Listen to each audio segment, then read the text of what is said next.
Sir ఇప్పుడు నటుడు కాదు మీరు, అసలు ఎప్పుడు నటుడు, ఎప్పుడు ప్రారంభించారు చెప్పరా? నేను నటన అన్నది మొదలుపెట్టింది జీవి నారాయణరావు గారు అంటారు, ఒరే నువ్వు 6 నెలల పిల్లోడుగా ఉన్నప్పుడే నేను ఫస్ట్ తెర మీద 6 months బేబీగా ఉన్నప్పుడు మేమే ఎత్తుకొని చేసామురా అని జీవి నారాయణరావు గారు చెప్పింది గుర్తు. ఏ సినిమా అది? సినిమా నాకు కరెక్ట్ గుర్తులేదు, జీవి నారాయణరావు గారు వాళ్ళంతా చేసినప్పుడు. ఆ తర్వాత నాకు గుర్తుండి, నాకు ఎప్పుడు గుర్తుందంటే మా మదరు అడియార్ ఫిల్మ్ ఇన్స్టిట్యూట్లో లెక్చరర్గా ఉన్నప్పుడు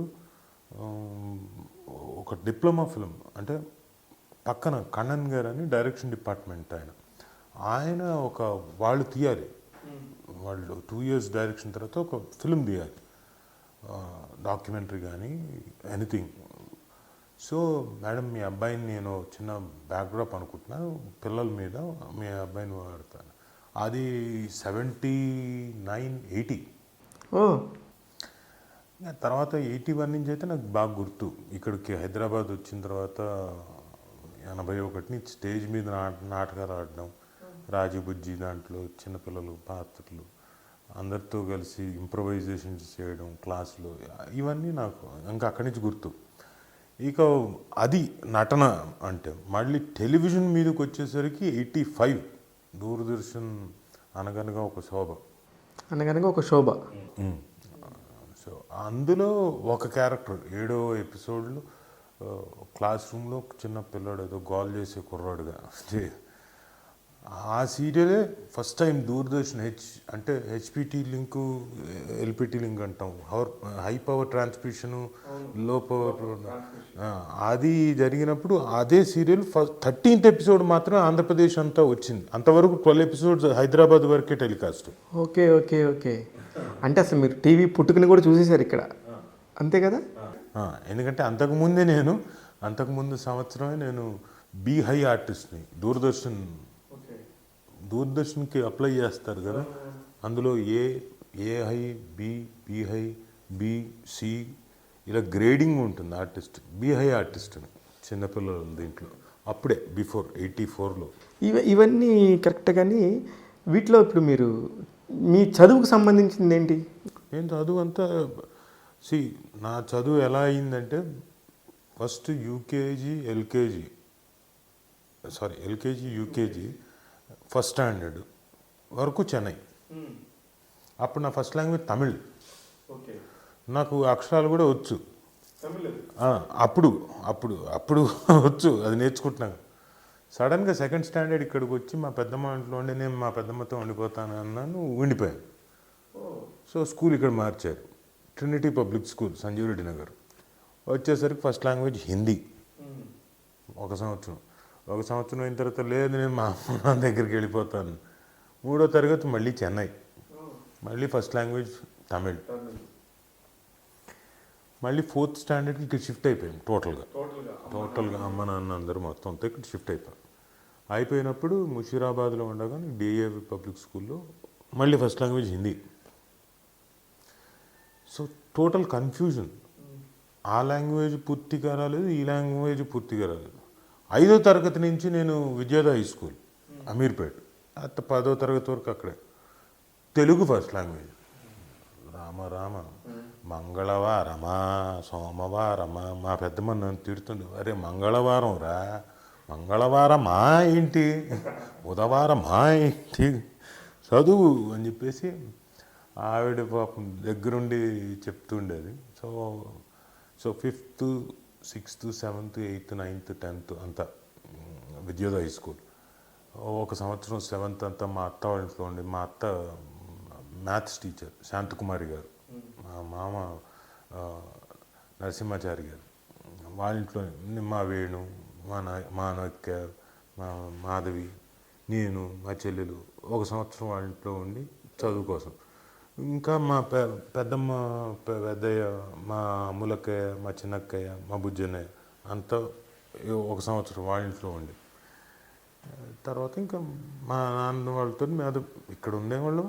అక్కడే సంజీవ్ రెడ్డి నగర్లో అక్కడే ఇళ్ళు అన్నీ తిరిగేవాళ్ళం. దాదాపు ఎస్ఆర్ నగర్ మొత్తం పిండి కొట్టినట్టే మీకు. ఎస్ఆర్ నగర్, బల్కంపేట, మాకు మొత్తం అంతా లోపల అంతా ఎస్ఆర్ నగర్ బాగా తెలుసు.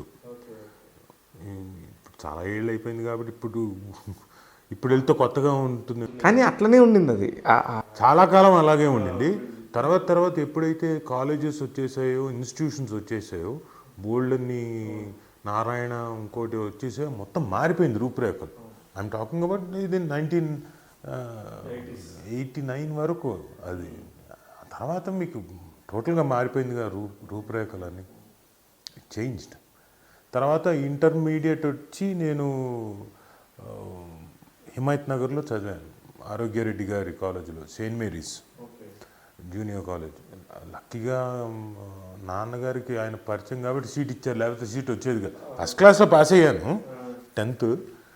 సో నేను ఏం చదవాలి, నాకేమో ఇంట్రెస్ట్ అంతా యాక్టింగ్. ఫస్ట్ నుంచి మీకు ఇంట్రెస్ట్ యాక్టింగే, ఇంక వేరేది లేదు. ఇంట్లో అమ్మ నాన్న కూడా టీచర్స్, వాళ్ళ దగ్గర శిష్యులందరూ కూడా.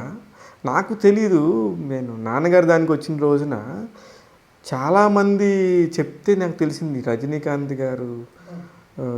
ఒక్కసారి ఆయన దగ్గర ఆయనకంటే కూడా మా అమ్మ దగ్గర చాలామంది, చిరంజీవి గారు కానీ, అది ఒక్కసారి నాకు కొంచెం చెప్పరా.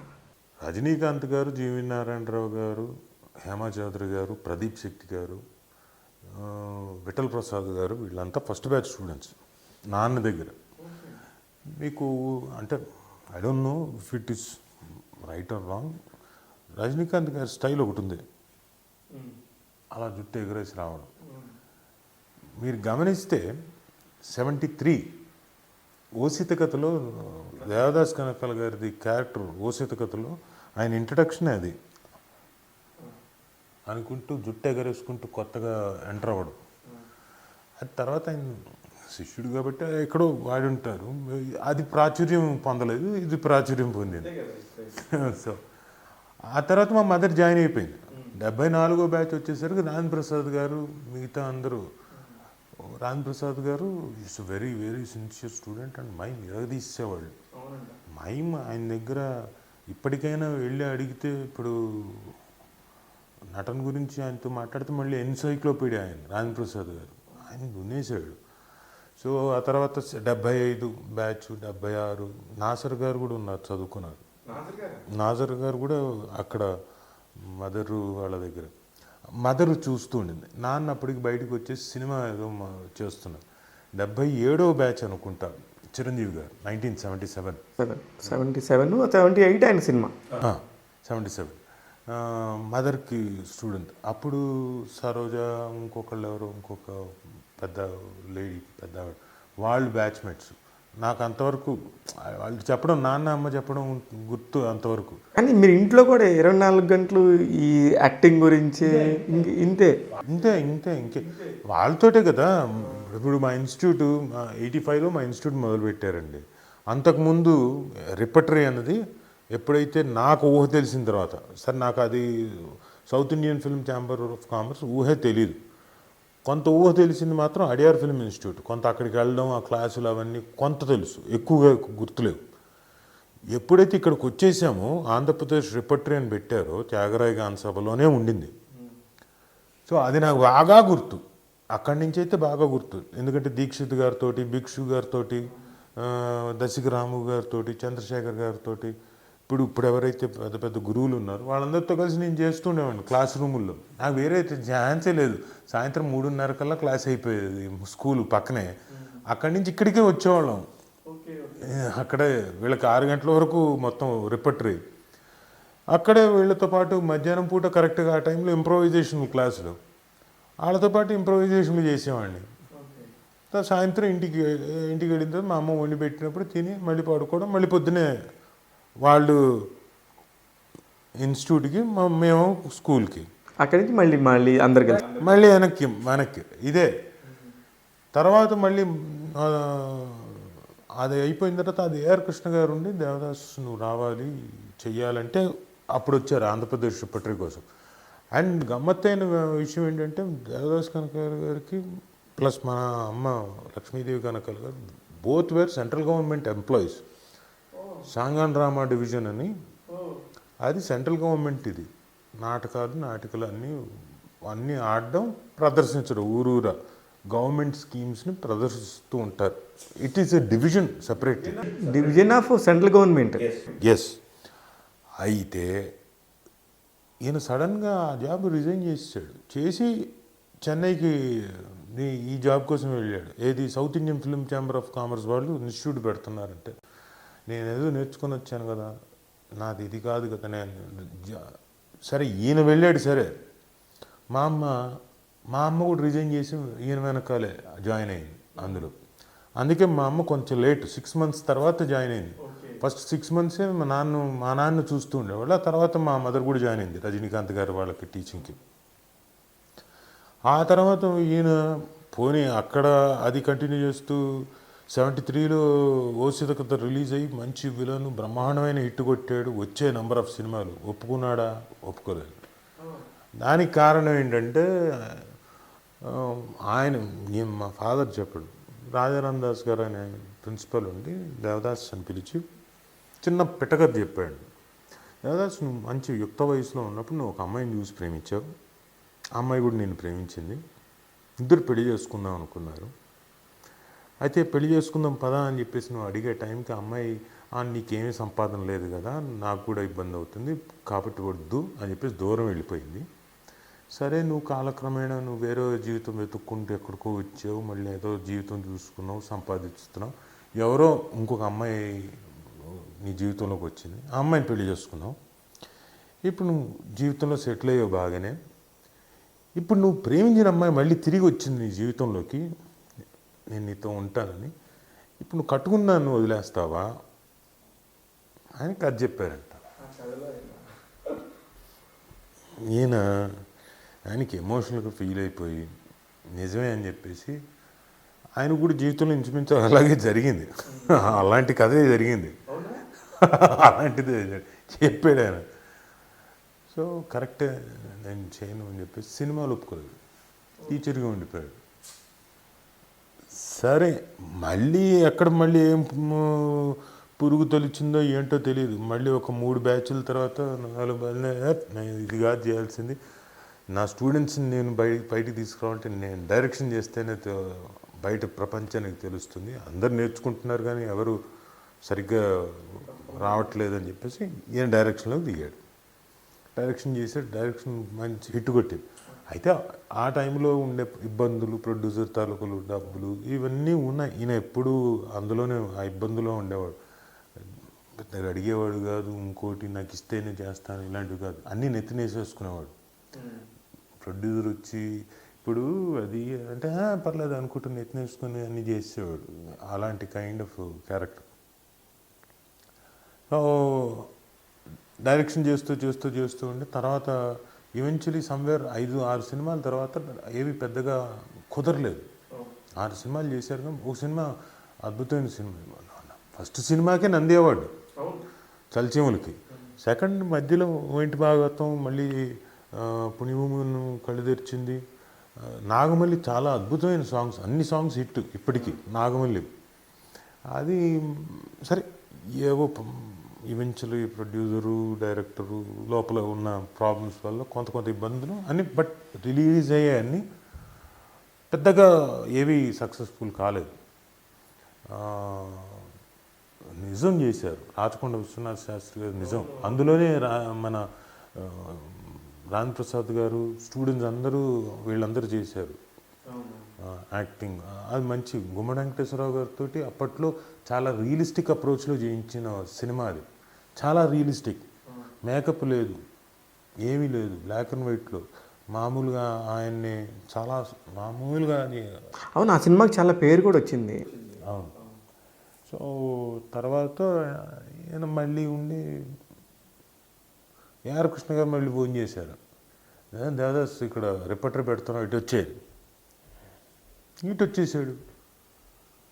2 ఏళ్ళు అది అయిన తర్వాత మళ్ళీ అదేదో సన్నగిల్లుతోంది.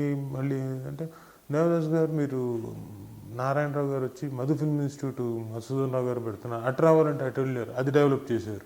మధు ఫిల్మ్ ఇన్స్టిట్యూట్ అంటే ఎంత పేరు ఇప్పటికి కూడా. Founder principal first. అప్పుడు తర్వాత సెకండ్ బ్యాచ్ అంతా బాగా ఇదైన తర్వాత ఇంకా అనుకున్నారు లేదు మనమే ఇన్స్టిట్యూట్ స్థాపించాలని. 85 నుంచి ఓన్ ఇన్స్టిట్యూట్. సో ఇన్స్టిట్యూట్ అనేసరికి మరి డబ్బులు లేవు. ఆల్మోస్ట్ ఆల్ ఇన్స్టిట్యూట్లో మరి పెద్దది కావాలి ప్లేసు. సో ఉన్న దాంట్లో రూముల్లో అడ్జస్ట్ స్టూడెంట్స్ అంతా హాస్టల్. సో నేను కూడా ఆ స్టూడెంట్స్ తోటే కలిసి పెరగడం. ఇంట్లోనే ఇన్స్టిట్యూట్ హాస్టల్ ఒకటే చోట. రోజుకి మా అమ్మ పొద్దునే వంట మొదలెడుతూ మొత్తం 20 మంది, పొద్దున పూట 20 మంది, 25 మంది, మధ్యాహ్నంకి వచ్చేసరికి ఒక 40 మంది తయారయ్యేవాళ్ళు. రాత్రి మళ్ళీ ఒక 30 మంది అలా తినే. అలాగే చిన్నప్పటి నుంచి పెరిగింది. అద్భుతం. ఇప్పుడు ఈ టైంలో మధ్యలో ఎవరైనా కనబడుతూ ఉంటారు కదా, అమ్మకి సంబంధించిన వాళ్ళు, నాన్నకి సంబంధించిన వాళ్ళు, వాళ్ళ గుర్తులు, వాళ్ళకున్న మెమరీస్ మీకు చెప్తూ ఉంటారా? బాగా వాళ్ళు నాకు అర్థమైంది ఏంటంటే దేవదాస్ కనకాల గారు పోయారు అన్న వార్త తెలిసిన తర్వాత ఎక్కడెక్కడి నుంచి ఎవరెవరు వచ్చారో కూడా నాకు తెలియదు. నాకు ఇదిలో లేను. టోటల్గా అంతా స్టూడెంట్సే పాపం అలా వచ్చి అలా అన్నీ నీట్గా తీసుకెళ్ళిపోయింది. నేను ఉన్నాను ఆ రోజు కరెక్టే. అదృష్టవంతులు. ఈవెన్ లక్ష్మీదేవి కనకాల గారు, దేవదాస్ కనకాల అదృష్టం. చిరంజీవి గారు ఏమంటారు ఒకసారి వీళ్ళిద్దరి గురించి మాటలు వచ్చినప్పుడు? ఎప్పుడన్నా నాకు తెలిసి మీతో మాట్లాడారు ఆయన వాళ్ళిద్దరి గురించి. ఎప్పుడు మాట్లాడతారు ఆయన. ఆయనకు మ్యాచ్లో, క్రికెట్ మ్యాచ్లో ఆడి ఫస్ట్ టైం గెలిచినప్పుడు శభాష్ అని చెప్పేసి భుజం తట్టారు. తర్వాత ఒకసారి చిరంజీవి గారే ఆయన ఇంటికి వచ్చారు. ఎప్పుడు మధు ఫిల్మ్ ఇన్స్టిట్యూట్లోనే ఇప్పుడు ఇంటికి వచ్చారు. నేను కుర్రాడిని అప్పటికి. ఎక్సైటెడ్, చిరంజీవి గారు మా ఇంటికి వస్తున్నారంట, ఫ్యాన్. ఆ పక్కన పార్క్ ఉంటే ఆ పార్క్లోకి ఎక్కేసి పక్కన ఉన్న ఫ్రెండ్స్కి వాళ్ళకి కోతులు ఎలాగైతే గోల్ చేస్తాయో హడావిడి చేస్తే ఆ రేంజ్లో చేస్తున్నా. అప్పట్లో ఆయన వేసుకున్న ప్రతి డ్రెస్సు ఇక్కడ మాకు కావాలి స్టైలు. నేను అడుగుతుండేవాడిని నాకు అలాంటి టీషర్ట్ కావాలి అలాంటివి. అలాంటిది ఆయన వచ్చాడు, అది గుర్తు నాకు బాగా. ఆయన అప్పుడు ఇన్స్టిట్యూట్లో ఉన్నప్పుడు పలకరించడానికి నాన్నని అమ్మని. ఆ తర్వాత మళ్ళీ ఆయన బాగా పెద్ద స్టార్ అయిన తర్వాత ఆయన ఇల్లు కట్టుకున్న తర్వాత మేడం మాస్టర్ రండి అని చెప్పేసి ఇంటికి పిలిచారు. ఆ రోజున వెళ్ళడం జరిగింది, చూశాను. ఆ తర్వాత క్రికెట్ మ్యాచ్ తర్వాత ఒకరోజు ఆయన డబ్బింగ్ జరుగుతుంది పక్కన. నా ఫిల్మ్ బై అరవింద్ రిలీజ్ అయ్యి 2006 కాదు 2005లో రిలీజ్ అయ్యింది. నేను వేరే సినిమాకి డబ్బింగ్ చెప్తున్నా. పక్కన చిరంజీవి గారిది జై చిరంజీవి అనుకుంటా డబ్బింగ్ జరుగుతుంది. If I'm not wrong Shankar Dada Zindabad అయి ఉండొచ్చు దేనికంటే. దాని తర్వాత జై చిరంజీవి మేబీ. ఎందుకంటే సినిమా రిలీజ్ అయింది అప్పటికి. పక్కన థియేటర్లో ఆయన చెప్తున్నాడు, నేను ఇక్కడ చెప్పి బయటకు వచ్చి కూర్చున్నా. నేను వచ్చే బయటకు చిరంజీవి గారు నన్ను రికమెండ్ చేయించిన. ఏమా రాజీవ్, ఈ సినిమా రిలీజ్ అయింది, ఫిల్మ్ బాగా ఆడుతుందంట, నాకు చూపించవా అన్న. అదేంటి సార్, అందరు నన్ను అడుగుతారే ఒకసారి వచ్చి నన్ను చూడండి అని. నేను అడుగుతున్నాను నిన్ను, నువ్వు చూపించు. అయ్యోయ్యో మీరు బలవారు అలా. డెఫినెట్లీ అండి అంటే ఆయన పాపం ఆయన అసిస్టెంట్ నెంబర్ ఇచ్చారు. ఒక వారం రోజులు ట్రై చేశాను, కుదరలేదు. బిజీగా ఉన్నాను, ఆయన షూటింగ్లో ఎక్కడో బిజీగా ఉన్నా, కుదరలేదు. మళ్ళీ ఇంకోసారి కనపడ్డారు. ఏమ్మా నీకు అడిగాను అంటే, సార్ నేను ట్రై చేశాను సార్ దొరకలేదంటే, అవునా ఏదో పని చేయి, నువ్వు రేపు పెట్టేసుకో, నాకు గుర్తు చేయి, మోహన్ గారికి చెప్తాను గుర్తు చేయి, ఐఎమ్ కమింగ్ టుమారో. సరే సార్. ప్రొడ్యూసర్కి డైరెక్ట్గా చెప్పాను. వాళ్ళకి నమ్మకం లేదు. ఏదో రాజీవ్ ఏదో గాల్లో చిరంజీవి గారు ఏంటి రావడం ఏంటి ప్రత్యేకంగా షో చూడడానికి అని చిన్న దీంట్లో ఉన్నారు. ఆయన 6 o'clock పెట్టుకునే షో ఆయనకు ఆ రోజు ఏదో పెళ్ళి వేరే అపాయింట్మెంట్ ఉండి మర్చిపోయారు ఆయన. ఆ తర్వాత మొత్తానికి వీళ్ళందరూ మిగతా వాళ్ళందరూ రాజీవ్ నేను కూడా నిరుత్సాహపడిపోయాను. అయ్యో 6 o'clock అనుకున్నది కాదే, అయ్యో తర్వాత గుర్తు చేస్తే లేదు, మొత్తం అంతా ఫ్యామిలీతో పాటు వచ్చి 9:30 కరెక్ట్గా షో బిగిన్ చేసాం ప్రసాద్ ల్యాబ్లో. చూసారా ఆయన, బాగా ఉంది, మనం నేర్చుకున్నాం. అవును, అది ఫిల్మ్ పేరు ఏంటంటే గుర్తొచ్చింది. ఒక టైంలో అలాంటి క్యారెక్టర్లు చేసుకుంటా ఒక హీరోలాగా అలా వెళ్ళిపోతున్న టైంలో ఎందుకు ఆపేశారు సడన్గా మీరు? అంటే వివిధ కారణాలు. బడ్జెట్ ఎలా ఉంటుందంటే హీరో అన్న తర్వాత వచ్చిన తర్వాత కథలు నాకు బాగా నచ్చేవి. అయితే కథ చెప్పిన దానికి ప్రాక్టికల్గా వచ్చేసరికి తేడాలు ఉండేవి. అది వాళ్ళ ఇబ్బందులు అయి ఉండొచ్చు, ప్రొడ్యూసర్కి కొన్ని ఇబ్బందులు ఉండి ఉండొచ్చు. సో అది కనపడదు, లొకేషను కనపడదు. ఇప్పుడు కొంత కథలో కావాలి ఇది ఒకటి బ్యాక్డ్రాప్ అనుకుని ఆ బ్యాక్డ్రాప్ వస్తే బాగుంటుంది. ఆ బ్యాక్డ్రాప్ లేకుండా 4 గోడల మధ్యన తీసారనుకోండి ఇంప్రెషన్ పోతుంది. సో నేను చేసినంత వరకు బాగానే ఉన్నాయి. నేను చేసిన సినిమాలన్నీ ఫిల్మ్ అరవింద్ కానివ్వండి, విశాఖ ఎక్స్ప్రెస్ కానివ్వండి, బ్లాక్ అండ్ వైట్ కానివ్వండి, సో ఇవన్నీ బాగా ఆడే. ఆ తర్వాత ఏమైపోయాయంటే ఎవరికి వాళ్ళు చిన్న దీనికి బడ్జెట్లోకి లాగేయడం మొదలెట్టేశారు. ఏది పెద్దగా ఖర్చు లేకుండా ఏమీ లేకుండా గిర్రం తిప్పేయడం. వద్దు, ఇది టెక్నీషియన్స్కి డబ్బులు లేక మళ్ళీ మనం ఏదో హీరోగా చేస్తూ రాజీవ్ సినిమా అంటే డబ్బులు కూడా ఇవ్వట్లేదు, ఇట్లాంటివన్నీ ఈ మాటలన్నీ ఇవన్నీ ఎందుకు వచ్చిన పోవాలని నాకు అది చేస్తున్నా. మిగతా క్యారెక్టర్లు చేస్తుండేవాడిని నేను ప్రతి సినిమాలో. నేను హీరోగానే చేస్తానని కూర్చోలేదు. నా క్యారెక్టర్ నేను చేస్తున్నా అంతే. ఇది ఓకే, ఇదంతా ఒక ప్రాసెస్. ఇప్పుడు సమాజం మొత్తానికి ఇంట్రెస్ట్ ఒక పాయింట్. సుమతో లవ్ ఏంటి? సుమతో లవ్ ఏంటి? సుమతోనే లవ్. సుమతో లవ్ ఏంటి అంటే అది కొత్త ఇది ఆస్పెక్ట్ లాగా మీరేది ఇదేంటి ఇది కొత్త. సుమతోటే లవ్. ఏమండి మీరు ఇదేదో పక్కన కొత్తగా ఇంకో పేరు సుమతో లవ్ ఏంటి అని అంటారేంటి? ఈ క్యాప్షన్ మారిపోతుంది. జనాలు ఇప్పుడు నేను కాదు లవ్ కాదన్నా కానీ నన్ను కొడతారు. సుమకి ఫ్యాన్స్ ఎక్కువలేండి, కొడతారు, నిజమే. అదే అయితే సుమ గారికి మీకు మొదటి పరిచయం మీరు ఎన్నోసార్లు చెప్పుండొచ్చు, కానీ ఎన్నిసార్లు చెప్పినా కొత్తగానే ఉంటుంది. మీరు చెప్తే వినాలని జనాలకి ఉంటుంది. డెఫినెట్గా ఆ పాయింట్ టు పాయింట్ చెప్పండి. పాయింట్ టు పాయింట్ అంటే ఏం లేదు, నాకు తెలిసినవి చాలా ఉన్నాయి, నేను అడుగుతాను మళ్ళీ, ఎందుకని జాగ్రత్తగా చెప్పండి. అదే మీకు అన్నీ చాలా తెలుసు. వచ్చిన వాళ్ళు అదే చూసిన వాళ్ళ దగ్గర మనం ఏం చేయలేమండి. చిన్నప్పటి నుంచి చూసిన వాళ్ళ దగ్గర నుంచి తప్పించుకుందామన్నా తప్పించుకోలేము. చూసి చెప్పడం ఆలోచించుకొని చెప్పాలి. మామూలుగా అప్పటికి ఇప్పుడు ఒక ఆవిడ తెలుగు ఇండస్ట్రీలో నాకు తెలియదు. నా గోల్లో నేను పైలట్ ఎపిసోడ్ డైరెక్ట్ చేసి ఒకటి దూరదర్శన్కి ఇవ్వాలి. ఆ పైలట్ ఎపిసోడ్ ఇచ్చి అది తర్వాత ఓకే చేస్తే 13 ఎపిసోడ్లు వస్తాయి. కానీ పైలట్ ఎపిసోడ్ షూట్ చేసి ఇవ్వాలి. అది నేను డైరెక్ట్ చేసి ఓవర్ నైట్ చేసి తెల్లారి నెక్స్ట్ డే మార్నింగ్ 6 వరకు చేసి అది నేను మొత్తం రషెస్ చూసుకోవడానికి మధ్యాహ్నం తర్వాత 3 స్టార్ ఎలక్ట్రానిక్స్, అప్పట్లో 3 స్టార్ ఎలక్ట్రానిక్స్ ఒక్కటే పెద్దది studio, proper dubbing and editing studio అంటే. అది తర్వాత రామకృష్ణ గారిది ఉండేది శ్రీనగర్ కాలనీ. ఆ తర్వాత నెమ్మదిగా 1-2 వచ్చాయి, కానీ ఇవే మెయిన్. క్యూ ఉండేది టైం ప్రకారం. సో డంప్ చేసుకొని రష్ చూసుకొని, సరే మీరు గారు పక్కన ఎడిట్ చేస్తున్నారంటే ఆయనకు హలో చెప్దామని ఎంటర్ అయ్యాను.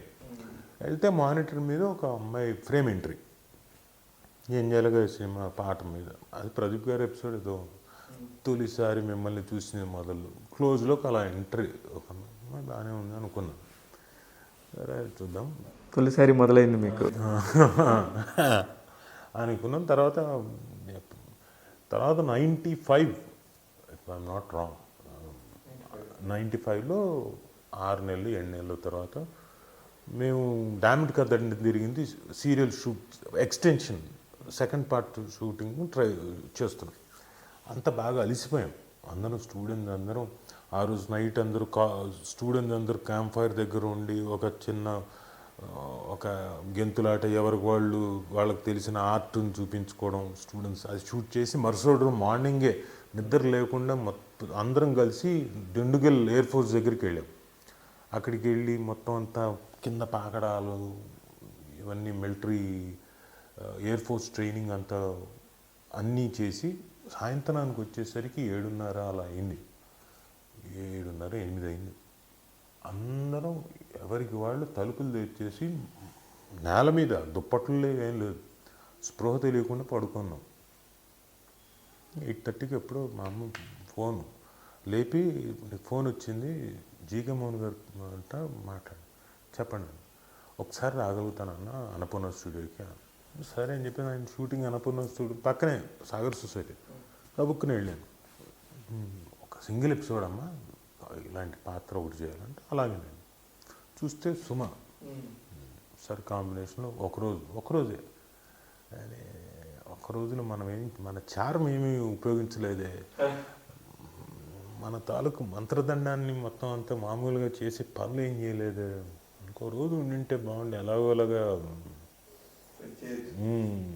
ఏదో ఒకటి చేయొచ్చు అనుకున్నాం. బట్ అయిపోయింది, గ్యాప్ లేదన్నా. మళ్ళీ ఇంకో రోజు సడన్గా లక్కీగా ఇంకో రోజు కావాలన్న, సరే చేసాం. బట్ అప్పటికి ఏం లేదు, ఏం కుదరలేదు. ఆ తర్వాత సోము గారితో జీవన్ రాగాలని చెప్పేసి ఆల్ ఫోక్ సాంగ్స్, ఆవిడ ఎక్కువగా సనా గారు, సుమ గారు, వీళ్ళందరూ, ప్రీతినిగం గారు, వీళ్ళందరూ డిఫరెంట్ సాంగ్స్ అన్నీ తెలుగు వాళ్ళది, పల్లెపాటలు అన్ని భాషలు, అన్ని యాసలోని పాటలను అన్నీ తీసుకొని చేస్తూ వచ్చారు.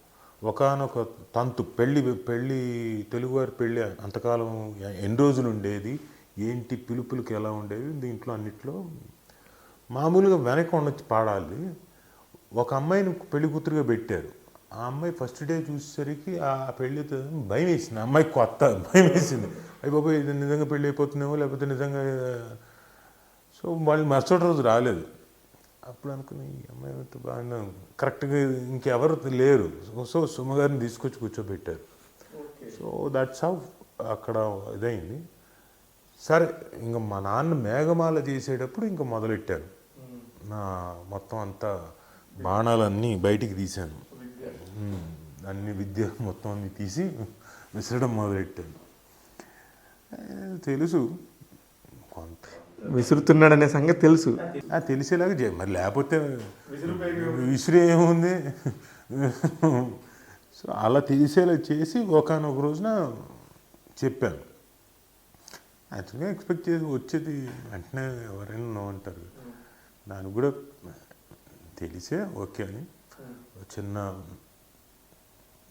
నాటకి పక్కలో నిన్న నీళ్ళు పెట్టుకొని పక్క వచ్చేసి కిందకి, నాకు తెలిసి పైనుంచి చూస్తుంది, కిందకి వచ్చి నించున్నా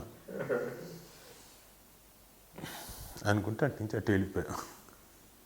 ఆ తర్వాత 3 రోజులు కనపడలేదు, లొకేషన్లో కనపడలేదు. లాస్ట్ డే షూటింగ్ మేఘమాల, ఎందుకు కావాలంటే అప్పుడు కారు డ్రైవ్ చేసుకుంటూ వచ్చాను.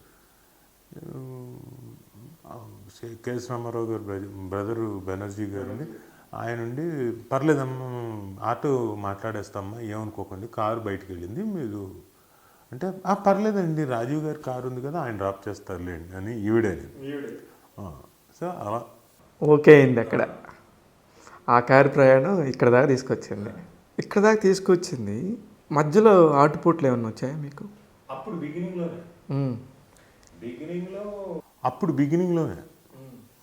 బిగినింగ్లో ఓకే అనుకున్న తర్వాత నేనేదో సీరియల్ బిజీలో ఉండి, అలా కాదు సినిమా ఏదో చేయబోతున్నాను అంటే, సినిమా ఎందుకు అన్నట్టుగా వెంటనే కట్టు, పోనీ ఏమైనా వాగ్వివాదాలు జరిగాయంటే డిస్కషన్ ఏమో జరిగింది, టాట్ అంటే పోనీ కట్ చేశారంటే అర్థం ఉంది. అలా కాదు, ఎందుకు నీకు తప్పదేమో, ఎందుకు అని ఇంతే మాట్లాడుతున్నాను, కట్టు అయిపోయింది. మళ్ళీ నేను ట్రై చేస్తే ఫోన్ ఎత్తరే, దాదాపుగా 6 నెలలు 7 నెలలు. అరే ఓకే, మనం కూడా ఇంట్రెస్ట్ అయినప్పుడు ఇంకా ఫోర్స్ చేయడం. మళ్ళీ 98 TV artist association elections first time జరిగింది, అప్పుడే స్టార్ట్. ఎందుకంటే అప్పుడే మా ఇంట్లోనే ఫామ్ అయింది అసోసియేషన్. అవును. అప్పుడు మొత్తం అంతా ఎలక్షన్స్ ఎలా ఉండాలి, బైలాస్ ఏంటి, మొత్తం అంతా ఎవరెవరు, దానికి ఓటింగ్ ఎక్కడ చేయాలి. అదే ఇప్పుడు రవీంద్ర భారతిలో ఓటింగ్ పెట్టి అందరూ కౌంటింగ్ బాక్సుల దగ్గర వాలంటీర్స్గా ఉండాలి కదా, అలా వాలంటీర్స్గా మేము కూర్చొని ఉన్నాం కుర్రోళ్ళం, ఇన్స్టిట్యూట్ కుర్రోళ్ళం మాకు. సో అప్పుడు ఈవిడ పోటీ చేసింది. మళ్ళీ అక్కడనే మళ్ళీ ఆవిడకి ఎందుకు అనిపించదు, నాకు ఎందుకు అనిపించదు, మళ్ళీ అనుకున్న దగ్గర నుంచి మళ్ళీ ఓకే అనుకున్న దగ్గర నుంచి within no span, within very few months లోపల ఇంట్లో వాళ్ళకి తెలిసిపోవడం. నేను మా ఇంట్లో వాళ్ళకి చెప్పేసాను, మా ఇంట్లో వాళ్ళకి ఓపెన్. వెంటనే 98 సమ్వేర్ సెప్టెంబర్ అక్టోబర్లో ఎలక్షన్ జరిగితే విత్ ఇన్ 3 months 4 monthsలో ఇంట్లో వాళ్ళకి అవన్నీ తెలిసిపోవడం, వాళ్ళు వచ్చి మాట్లాడుకోవడం, బెట్రోత్తులు అనడం, అదే నిశ్చితార్థం పెట్టుకోవడం, వెంటనే పెళ్ళి 99లో. కానీ మీరు ఫోన్లు చేసేటప్పుడు వెరైటీగా వాళ్ళ ఇంట్లో ఫోను వాళ్ళ నాన్నగారు, వాళ్ళ అమ్మ, వాళ్ళ మదరు, మా అత్తగారు ఎత్తేది.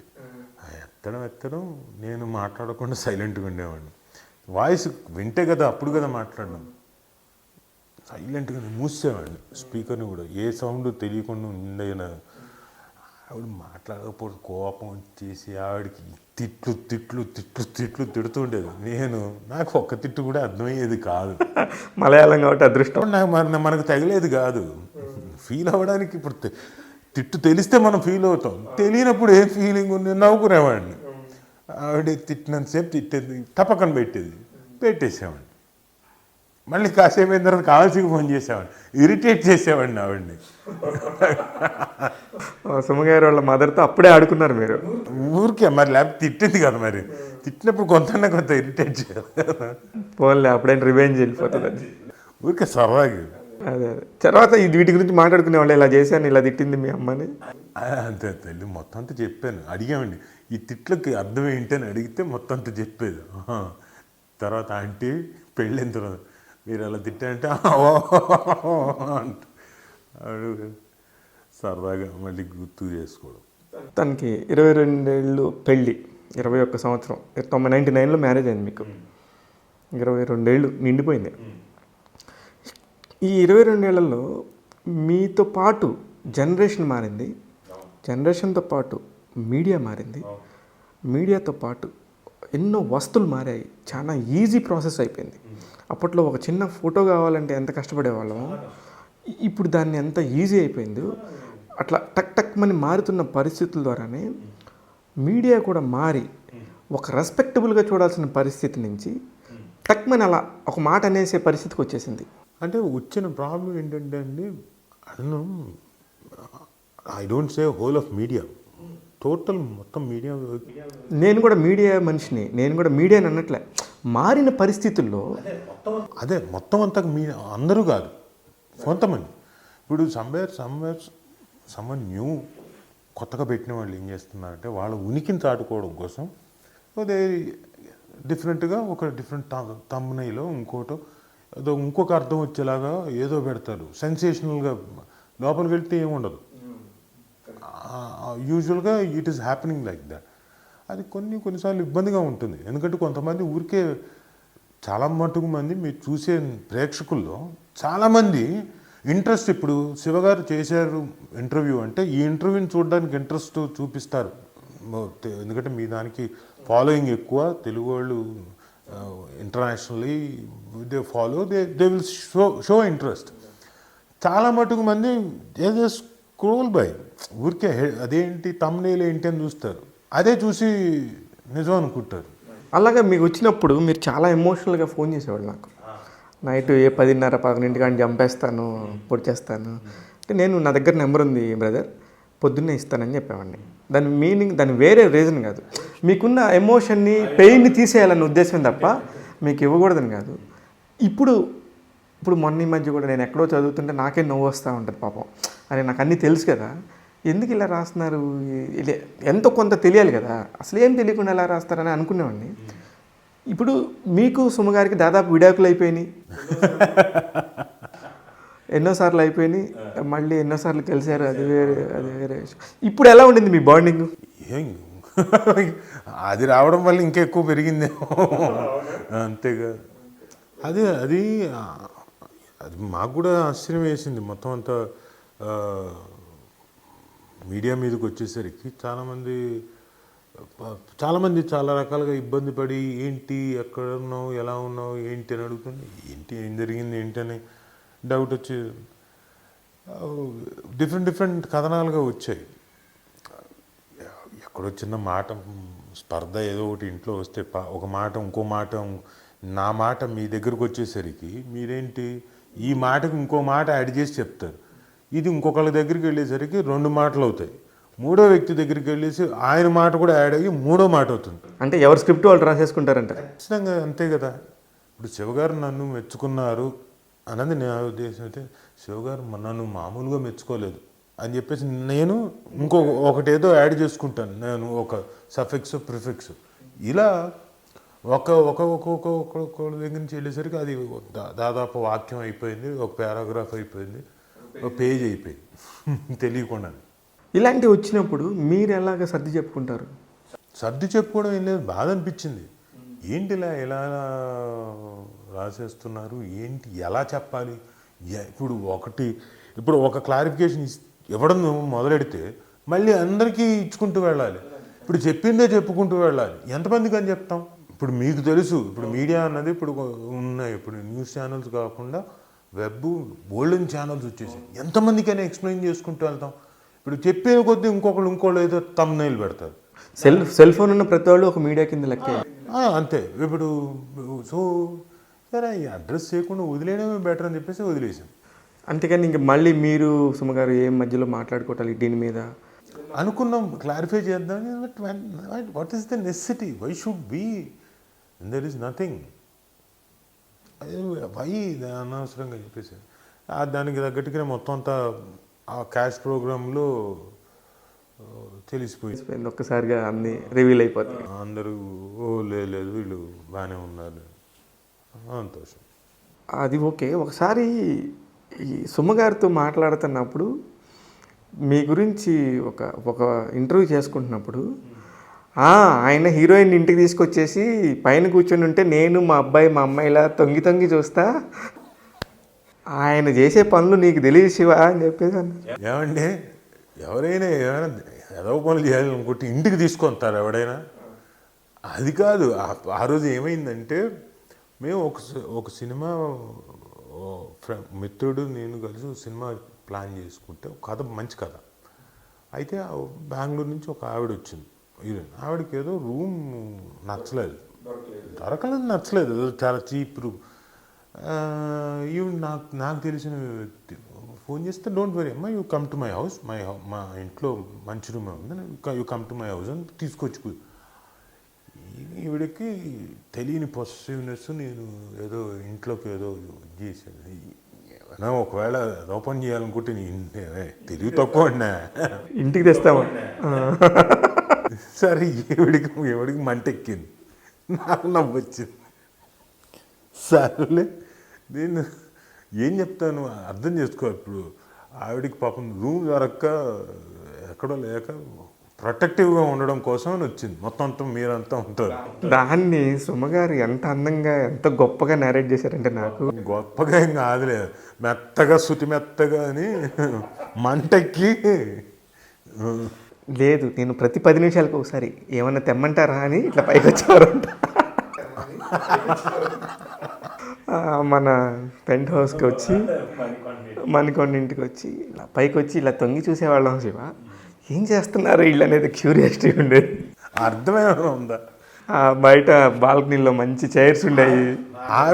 ఆవిడ కూర్చొని నాకు ఆ రూమ్ బాగలేదు, ఐఎమ్ సారీ, నాకు డర్టీగా ఉండింది, washroom was not nice, so I had no option, అందుకని ఐ కాల్డ్ యూ అని అవి చెప్తుంటే don't very much nothing, you see are you comfortable here, everything is here, whatever you want you tell me, will get it అని ఇది మాట్లాడుకుంటున్నాం అంతే. మొత్తానికి అబ్బాయి ఎంత పొసెసివ్నెస్ ఉంటే అంత ప్రేమ ఉన్నట్టని నా ఫీలింగ్. కొంపలు కూడా అంటించేస్తాయి కొన్నిసార్లు అంతేగా. సుమ్మగారు ఏదో ఒక హీరోయిన్గా ఏదో టర్న్ తీసుకొని ఏదో చేస్తున్నారని తెలిసింది. అట ఎంత తెలిసినా మనం అట అంటే ఆగిపోతే ఈజీగా ఉంటుంది, కంఫర్ట్గా. అంటే ఇప్పుడే ఎందుకు నేను కూడా మిమ్మల్ని అఫెండ్ చేద్దాం తెలిసింది నాకు. అదే ఆవిడ నోటి నుంచి వస్తేనే it will be fantastic fine. 5-6 ఏళ్ల కిందట ఒక రాజు కనకాల, సుమా రాజు కనకాల ప్రొడక్షన్ హౌస్ ఒకటి స్టార్ట్ చేశారు. 5-6 ఏళ్ల క్రితం కాదు, 7 ఏళ్ళు పైన అయిపోయింది, 7-8 ఏళ్ళు అయింది. 2012 డిసెంబర్. కరెక్టే. అయితే ఎందుకు అంత మంచి పేరు పెట్టుకొని మీకు ఎంత సర్కిల్ ఉంచుకొని ఎందుకు ఆపేయాల్సి వచ్చింది ఆ ప్రొడక్షన్ హౌస్? ఆపేయడం ఏం లేదు, అంటే ఈవెన్చువలీ ఏమైపోయిందంటే కేసుమారాజు క్రియేషన్స్ మీద చేసిన షోస్ కానీ సీరియల్ కానీ సమ్వేర్ ఇట్ డింట్ వర్క్అవుట్, కమర్షియల్గా వర్కౌట్ అవ్వలేదు. ఇంకో షోస్ అని ఉంటే అక్కడికక్కడ సరిపోయింది. సీరియల్ ఐ వాజ్ టోటలీ లాస్ట్లో ఉన్నా. So though I could do work get serial loss అయింది ఈవెన్చువల్లీ. ఎక్కడో వర్కౌట్ అవ్వట్లేదు, అది ఎందుకో వద్దులే, అది వద్దు అనుకొని వేరే పేరు పెట్టాం అంతే. ఇప్పుడు ఏ పేరుతో నడుస్తుంది అది? ఇప్పుడు సుమ గారు, ఆవిడకి కొత్త ఛానల్ ఉంది సుమ, ఆవిడకి. నేను మనస్సుని మూవీ మ్యాజిక్ క్రియేషన్స్ అని ఒకటి పెట్టుకున్నా, అది ఏవో చేస్తున్నా. నాకు వచ్చే ఆలోచనలు, నా థాట్స్ని రిఫ్లెక్ట్ చేసే ఒకటి కావాలి. ఆవిడంటే ఆవిడకి వచ్చే థాట్స్ని ఆవిడ రిఫ్లెక్ట్ చేస్తారు, నాకు వచ్చే థాట్ని నేను కూడా చెప్పాలి, ఏదో కొత్తగా చూపించాలి, ట్రై చేయాలి అనుకుంటాను. దాంట్లో ఆ ప్రాసెస్లో రాజు కనకాల అనే ఒక వ్యక్తి మంచి నటుడు. ఆ నట ప్రయాణం ఎంతో జరుగుతున్న టైంలో ఒక మంచి పీక్లో ఉన్న టైంలోనే మీరు సుమగారితో 7 అడుగుల బంధంలోకి ఎంటర్ అయ్యారు. సడన్గా అప్పటిదాకా రాజు కనకాల వైఫ్ సుమగారు అయ్యారు. కాలం మారే కొద్దీ పెరుగుతున్న పరిస్థితులను బట్టి సుమగారి భర్త రాజు కనకాల గారు అంటే కదా అంటున్నారు. ఖచ్చితంగా ఎక్కడ దిగినా ముందు సుమగారు బాగున్నారా డెఫినెట్గా అడుగుతారు. Everyone knows that. అంటే వాళ్ళ ప్రేమ అంటే ఇప్పుడు ఆమెకి ఇప్పుడు ఎలాగైపోయారంటే సెలబ్రిటీలందరినీ వాళ్ళకున్న టాలెంట్ని మనం పొగుడుతూ ప్రజలకి చేరవేసే వాళ్ళే యాంకర్. అలాంటి ఒక యాంకర్కి మీరు వాట్నాట్ ప్రపంచంలోని మేధావులందరికీ ఇప్పుడు సెలబ్రిటీ. ఎందుకు త్రివిక్రమ్ గారు సుమన్ చూడటం కోసం ఎంజాయ్ చేస్తానని ఎన్నిసార్లు స్టేట్మెంట్ ఇచ్చారు. నిజంగా స్టేజ్ మీద 20 మంది ఉన్నారంటే ఒక హీరో వచ్చి అబ్బా సుమగారు యాంకరింగ్ పక్కన నేను నించో, అది హీరో, ఆ సినిమాకి అతను హీరో. అట్లాంటి ఓడు వచ్చి అంటే అమ్మాయి నిజంగా బ్లెస్డ్ చేయలే కదా. అలాంటప్పుడు నిజంగా ఏ మాటకా మాట మాడుకోవాలి. మీకు కూడా ఇబ్బంది ఉంటుంది ఒక్కొక్కసారి. నాకేం ఇబ్బంది లేదు, నాకు ఎప్పుడూ ఇబ్బంది పడు. నాకు ఎందుకు ఈ మాటలు మీకు కొత్త ఏమో, మరి నాకు అది పాతదే. మా నాన్నని, మా అమ్మనేమో చెన్నై వెళ్ళినప్పుడు దేవదాసు మిస్సెస్ అని చెప్పేసి మాట్లాడేవాళ్ళు ఫిలిం ఇండస్ట్రీ. హైదరాబాదులో ఇక్కడికి వచ్చినప్పుడు మా అమ్మ బాగా ఫేమస్, లక్ష్మీదేవి మొగుడే అన్నది. అది మా నాన్న నవ్వుతూ చెప్పాడు. అవును, అదే ఇది అయితే ఒకళ్ళ దగ్గర ఒక దీంట్లో ఆవిడ ఫేమస్, దాంట్లో తప్పేంటి ఒప్పుకోవడానికి. సో నాకు అదేం కొత్త కాదు, ఇది నేను ఎప్పటి నుంచో విన్నదే. మా ఇంట్లో ఇది నాకు నా జనరేషన్కి నాకు అనుకోవచ్చేమో, కానీ అది ఆల్రెడీ జరిగింది, మా ఇంట్లో జరిగింది. సో దాంట్లో బేసిజం నాకేమి ఇబ్బంది ఎప్పుడూ ఏం లేదు. అంటే మీరు పరిపూర్ణమైన భర్తగా. ఎస్ అండి, ఆవిడ పేరును ఢీ కొట్టడం కష్టం, నేను ఢీ కొట్టలేను. ఎస్, అద్భుతమైన వ్యక్తి, అద్భుతమైన anchor. She has created our own mark. Limca book of records ఇవన్నీ పక్కన పెడితే అన్నీ అయినా కానీ ఇంతకాలం అలాగే కొన్ని ఏదైతే మొదలెడుతుందో ఎపిసోడ్, అది 100, 200, 300, 400, ఇంకా 1000, కొన్ని 1000. స్టార్ మైల్ అయితే 1000. అది కూడా పాపం ఛానల్ వాళ్ళు మేము ఆపట్లేదు, ఆవిడ బ్రేక్ కావాలనుకుంటుంది కాబట్టి ఆపుతాం, ఆవిడ ఎప్పుడైనా మళ్ళీ కావాలనుకుంటే మళ్ళీ స్టార్ట్ చేస్తామని అంతలాగా గౌరవం ఇచ్చారు. సో తెలుగు ప్రేక్షకులు మొత్తం అంతా ఎవరికి వాళ్ళు ఇంట్లో అమ్మాయి అని ఫీల్ అయిపోతారు. నిజంగానే కూడా వేరే మనిషి మీద ఎవరికైనా ఒక ఆడవాళ్ళు అంటే ఒకలాంటి అభిప్రాయం ఉంటుంది. ఒక సంఘటన చెప్తాను ఈ సందర్భంలో. ఒక లేడీ కస్తూరి సీరియల్ చేస్తున్నా. కస్తూరి సీరియల్లో నేను విలన్, అనిత హీరోయిన్. అది కొంచెం మ్యానిపులేట్ చేసి ఇంకోటి ఆ సీరియల్ ప్రకారం వాడు దొంగ నాటకాలని ఆడే వ్యక్తి. ఆ సీరియల్ ఇన్ఫ్లుయెన్స్ వల్ల ఆవిడేమనుకుందంటే నేను నిజంగానే అలాంటి వాడినేమో అనుకొని నేను ట్రైన్ ఎక్కి తిరుపతి వెళ్తున్నా వేరే షూటింగ్కి, ఏదో సింగిల్ ఎపిసోడ్ షూటింగ్కి. చాలా బిజీగా ఉండి హడావిళ్ళు నా సంచేతో తోసుకుంటున్నా. నువ్వు నిజంగానే అలాంటి వాడు ఏంటో, అయినా అమ్మాయిని ఎలా చేసుకున్నావు సుమన్, అమ్మాయి ఎలా చేసుకుందా నిన్ను అంటే నాకు అర్థం కాలేదు. ఏమండి అంటే సరే ఏదో ఈ లోపల పక్కన ఆవిడ కోడలుండి కాదండి మీరు అనుకోకండి, అది కస్తూరి సీరియల్ తాలూకు ప్రభావం, మా అత్తగారు అలా ఫీల్. ఓ సర్లే పెద్ద ఆవిడ సీరియల్ని బాగా మనసు మీద తీసేసుకున్నట్టుంది, సర్లే సీరియల్ని సీరియల్లా కాదు మనం తీసుకుని ఉంటుంది, సర్లే ఓకే. వాళ్ళ అబ్బాయి కోడలు ఆవిడ పక్కన పిల్లలు ఉన్నారు. సో నా సీటు ఇంకా సరే ఇక్కడెందుకు యాక్చువల్గా కూర్చోవాల్సింది ఆ పక్కనే, 3 బెర్తుల్లో పక్కన, వద్దులే బాబు అని చెప్పేసి ఈ పక్క వచ్చి కూర్చున్నా.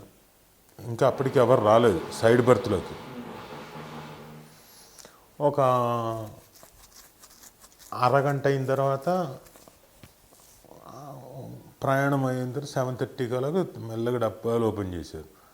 నేనేం ప్రిపేర్ అయ్యి రాలేదు, తినడానికి ఏం తెచ్చుకోలేదు, సడన్గా ఎక్కాను ఈ షూటింగ్ నుంచి. తింటావా అని ఆయన, అమ్మ పెట్టింది చాలులే అమ్మ కడుపు నిండిపోయిందని చెప్పేశాను. చెప్పేశారా? చెప్పాను, పెట్టింది చాలమ్మ కడుపు నిండిపోయింది అన్న. అంటే తప్పుగా అనుకోకండి. తర్వాత తెలిసిన విషయం ఏంటంటే ఆవిడ ఒక కంపెనీకి ఎండి అంట, చదువుకున్న వ్యక్తి, బట్ ఆవిడ అంత లీనమైపోయింది సీరియల్లో. ఓకే పర్లేదు, క్యారెక్టర్ అయితే బాగా చేసా అనమాట నేను అని అనుకుని హ్యాపీ ఫీల్ అయ్యారు. ఇప్పుడేంటి ఇంకొక జనరేషన్ మళ్ళీ దేవదాస్ కనకాల లక్ష్మి గారు, తర్వాత రాజీవ్ కనకాల సుమ గారు, ఆ తర్వాత రోషన్ కార్తీక్ కనకాల, ఇంకొక జనరేషన్లోకి 70mm స్క్రీన్ని చూడాలనుకుని వెళ్ళాడు. అతను నా దగ్గర ఒక 1 month ముందు థియరిటికల్గా అన్నీ నేర్చుకొని తర్వాత లీ స్ట్రాస్బర్గ్ ఇన్స్టిట్యూట్కి ఒక 3 నెలల కోర్స్ కోసం వెళ్ళి, డ్యూరింగ్ విచ్ టైం అక్కడికి వెళ్ళిన తర్వాతే ఇతను అక్కడికి వెళ్ళాడు. ఈవెన్చువలీ ఇక్కడ ఇబ్బంది పడ్డాడు. సో వెంటనే తిరిగి రాలేకపోయాడు. సో మళ్ళీ తిరిగి వచ్చి ఇప్పుడు ఒక వెబ్ సిరీస్ అనీష్ కుర్రవేళ్ళ గారి దర్శకత్వంలో గాడ్ సక్సెస్ కొట్టిన డైరెక్టర్, దీంట్లో ఒక different kind of web series, చాలా కొత్తగా ఉంది. అండ్ కథ మొత్తం నాకు తెలియదు, ఇతను విని ఒప్పుకొని చేస్తున్నాను. వాళ్ళ షూటింగ్ అంతా కూడా ఆల్మోస్ట్ ఆల్ అయిపోయింది. అంతా బాగా ఖర్చు పెట్టి బాగా చేస్తున్నారు. మొన్న మధ్యనే తిమ్మ సముద్రం, ప్రకాశం అటువైపు షూటింగ్ అంతా జరిగింది. లాస్ట్ షెడ్యూల్ అంతే. ఇంకేమైనా ఉంటే 2 రోజులు ప్యాచ్ వర్క్ ఏమైనా ఉంటే హైదరాబాద్లో చేస్తారేమో. అంటే మొత్తానికి ఇంకొక 20 ఏళ్ళకి సరిపడా సినిమా వార్తల కోసం ఇంకొక జనరేషన్ మనిషి స్టార్ట్ అయ్యాడు. అనుకుంటే అవ్వదు. ఇప్పుడు అందులో ప్రయత్నం చేస్తూనే ఉండాలి, కష్టపడుతూనే ఉండాలి. ఇప్పుడు నాకు ఒకటే మా నాన్న చెప్పింది, గుర్రాన్ని చెరువు దాకా తీసుకెళ్ళగలుగుతావు, నీళ్లు తాగాల్సింది నువ్వే. సో విద్య నేర్పించగలుగుతాను, కానీ నువ్వు నీ ప్రయత్నం, నీ తాలూకు కృషి, నీ తాలూకు ఇంట్రెస్ట్ కనుక లేకపోతే నువ్వు ఆ ఫీల్డ్లో రాణించలేవు. You can't do it. ఎవరు హెల్ప్ చేయలేము. ఏమైనా ఉందంటే అతనికి హెల్ప్ అయ్యేది ఏంటంటే ఆల్రెడీ తెలిసిన వాళ్ళ ఇది కాబట్టి కొంచెం పబ్లిసిటీ ఈజీగా అవ్వచ్చు అంతే తప్ప. ఇప్పుడు రేపు పొద్దున్న తెర మీద కానీ సరిగ్గా చేయలేదంటే don't like it. NT Ramarao మనవాళ్ళ కంటే ఎక్కువేం కాదుగా. ఇంపాసిబుల్. మీరు ఏమన్నా మీ అబ్బాయిని హీరోగా పెట్టి సినిమా చేస్తారా? కాలక్రమేణా ఏమైనా కుదిరితే. కథలు వింటున్నారా మీరు? నేను కథ వినదలుచుకోలేదు. ఎందుకు వినదలుచుకోలేదంటే పొద్దున్న నాకు నచ్చింది మీకు నచ్చకపోవచ్చు. మీ ఐడియాలజీ మీ ఇప్పుడు చూసే జనరేషన్ వేరే రకంగా చూస్తూ ఉంటారు. ఏదో ఎందుకంటే వరల్డ్ సినిమాకి యూరోపియన్ సినిమాలు చూస్తూ, కొరియన్ సినిమాలు చూస్తూ, చైనీస్ సినిమాలు చూస్తూ, అన్ని రకాల సినిమాలు చూస్తున్నారు. తమిళ్ చూస్తూ, మలయాళం చూస్తూ, కన్నడ చూస్తూ, భోజ్పూరి చూస్తూ, ఈ మరాఠీ సినిమా అన్నీ కొత్తగా ఉన్నాయి, కొత్తవి. So they want all together a different subject. Suma గారు, రాజు కనకాల గారిలో who is the best designer, అంటే ఐ మీన్ ఫ్యామిలీని డిజైన్ చేసేది ఎవరు? బెస్ట్ సుమే. ఫైనాన్షియల్లీ కూడా బెస్ట్ సుమే. అంటే ఆమె డిజైన్ చేస్తారు ఏమేం కావాలి ఏంటిని.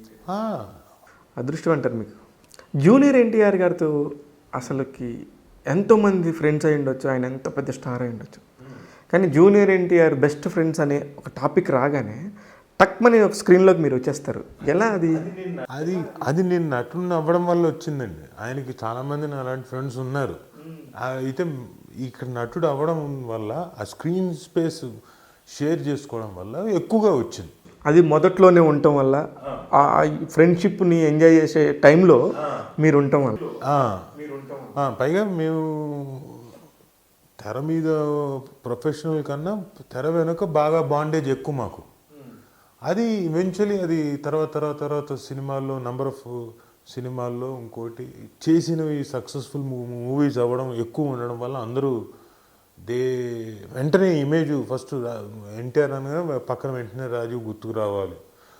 పొరపాటున రాజీవ్ని చూసినా కానీ ఎన్టీఆర్ గారు గుర్తుకొస్తారు. అన్న ఎట్లున్నాడన్నా అంటారు ఫస్ట్ ఎక్కడికి వెళ్ళినా. ఏమన్నా ఎవరన్నా ఓహో తారక్క బాగున్నాడు. సడన్గా అన్న అంటే మీ అన్న నాకు అన్న ఓకే తారక్ గారా బాగున్నారు. యూజువల్గా హ్యాపెన్స్. అందరూ వాళ్ళు బాగా విపరీతమైన అభిమానం వాళ్ళకి. It's happens.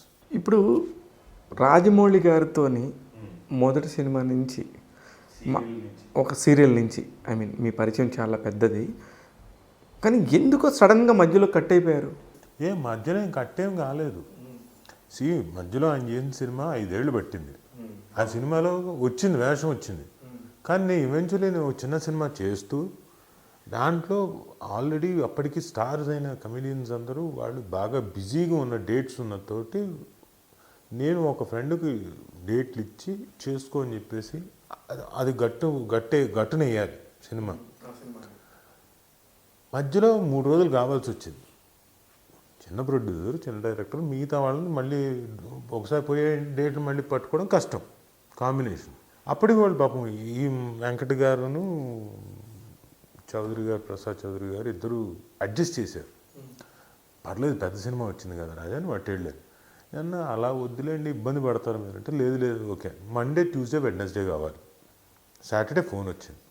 సరే ట్యూస్డే వెడ్నెస్డే అడ్జస్ట్ చేశారు మా వాళ్ళు. ఇటు మండే హాఫ్ డే అయినా ఇక్కడ చేసి వెళ్ళండి అన్నారు. అక్కడ ఫోన్ చేస్తే లేదు పొద్దు నుంచి కావాలి కంపల్సరీ అన్నారు. సరే ఇక్కడ నేను కూడా ఆలోచించింది ఏంటంటే ఒకవేళ సినిమా కమిట్ అయితే సో విగ్గులు ఇంకోటి అన్నీ చేయాలి. సో మేకప్ అన్నీ విగ్ పెట్టడానికి ఇక్కడ అన్నీ షేవ్ చేయాల్సి వస్తుంది. తర్వాత మళ్ళీ ఇక్కడ వీళ్ళకి 1 month దాకా మళ్ళీ ఇబ్బందులు అవుతాయి.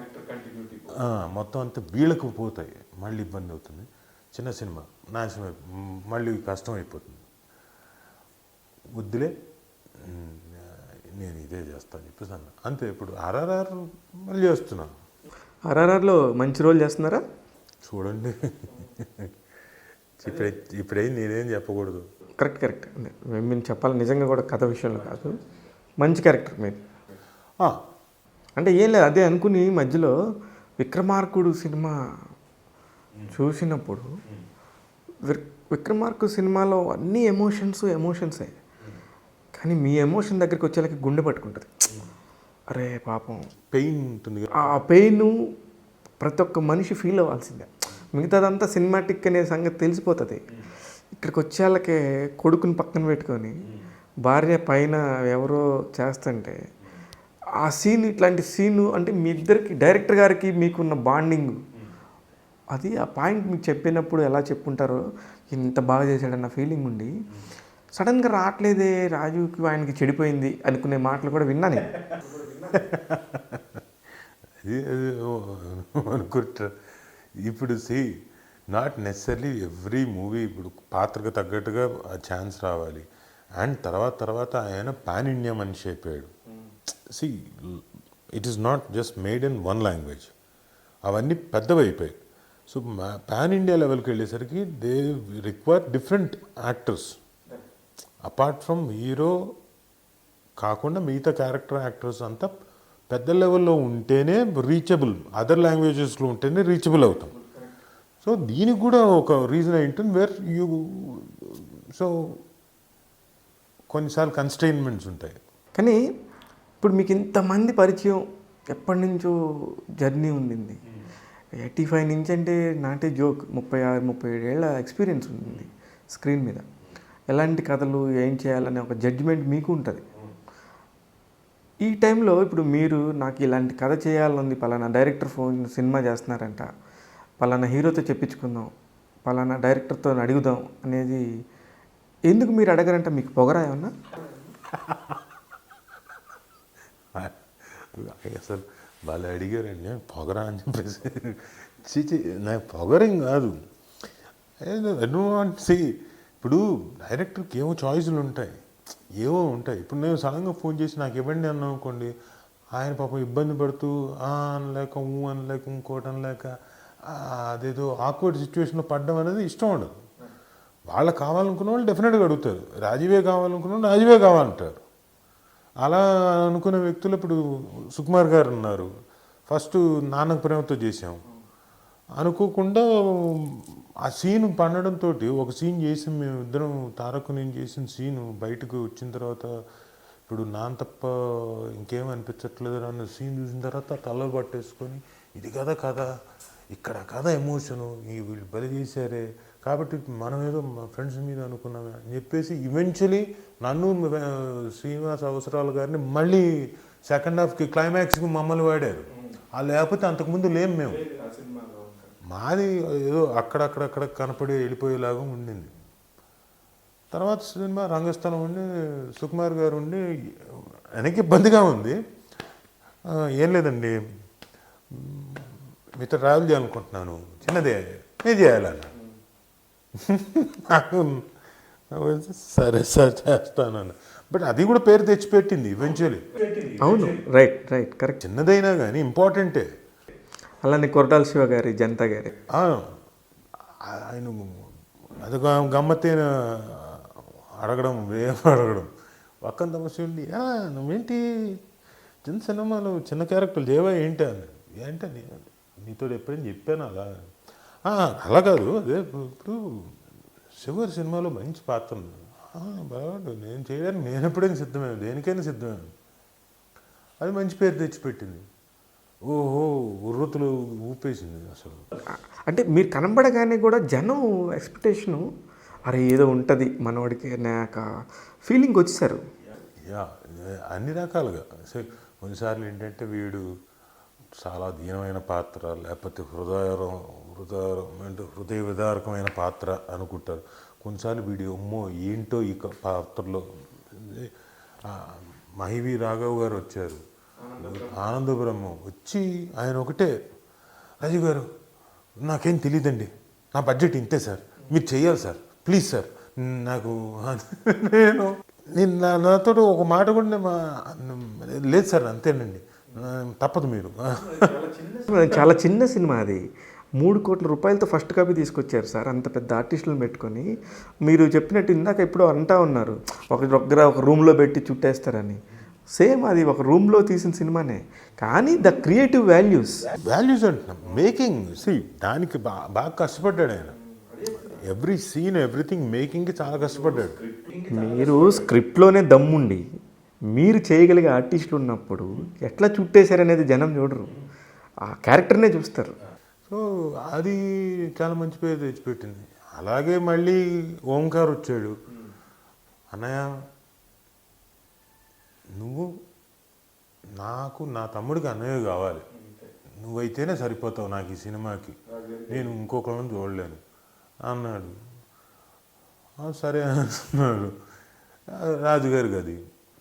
So someone wants me, yes I'm there. అంటే ఇప్పుడు ఇంత ఎక్స్పీరియన్స్, అమ్మో రాజు కనకాల రెమ్యునరేషన్ ఇంతంట అంతంట అని బయట చిలువలు పలువులుగా మాట్లాడుకొని మీ దాకా రావడానికి కూడా ఇబ్బంది పడిపోయే వాళ్ళకి మీరేం చెప్తారు? కొన్నిసార్లు ఉన్నాయి, ఇబ్బందులు ఉన్నాయి. కొన్నిసార్లు చాలామంది చాలా రకాలుగా ఇవి ఉన్నాయి. అదేంటంటే సర్టన్ టైమ్స్ యూనో అక్కడ కాస్టింగ్ డైరెక్టర్ కానివ్వండి, ఎవరైనా కానివ్వండి, కొన్నిసార్లు నాతో కథ చెప్పు ఓకే చేయించుకొని తర్వాత నా దగ్గర ఫోన్లు కూడా వచ్చేవి కాదు. అప్పుడు ఎలా అనిపిస్తారు? నేను బాధపడేవాడిని కాదు. ఓకే, అట్లీస్ట్ నాకు మాట చెప్పుంటే అయిపోయేది. వాళ్ళు బయట మళ్ళీ మిగతా వాళ్ళకి చెప్పేది, రాజీవ్ గారికి ఓకే చేయించిన పాత్ర మీకు కావాలంటే మేము చూసి మేము చేయిస్తాం, చేయండి అని చెప్పేసి అన్నవి కూడా నాకు విన్నా తర్వాత నాకు బాధ ఏం లేదు. అది నాకు ఇచ్చి నా దగ్గర నాకు కథ అంతా చెప్పి నా దగ్గరికి వచ్చి మళ్ళీ వెళ్ళిపోయారు. ఐ డోంట్ మైండ్, వాళ్ళ కన్వీనియన్స్. కొన్నిసార్లు వాళ్ళు బడ్జెట్ ఎఫర్ట్ చేయలేకపోవచ్చు, నన్ను భరించలేకపోవచ్చు. కొన్నిసార్లు చాలా తెలివిగా ఓన్లీ కథ మాత్రం రాజీవ్ బాగా స్పందిస్తాడు, బాగా వినే మంచి శ్రోత, ఎంజాయ్ చేస్తాడు ఇంకోటని కథ మాత్రం ఓకే చేయించుకోవడానికి పంపించిన వాళ్ళు ఉన్నారు. అది నాకు తెలియదు. నాకేదో చెప్తున్నారు, నా పాత్ర చెప్తున్నారేమో, ఇది కొత్త పాయింటే. సో అలా కూడా అయ్యింది. Okay fine, it's all part of the game.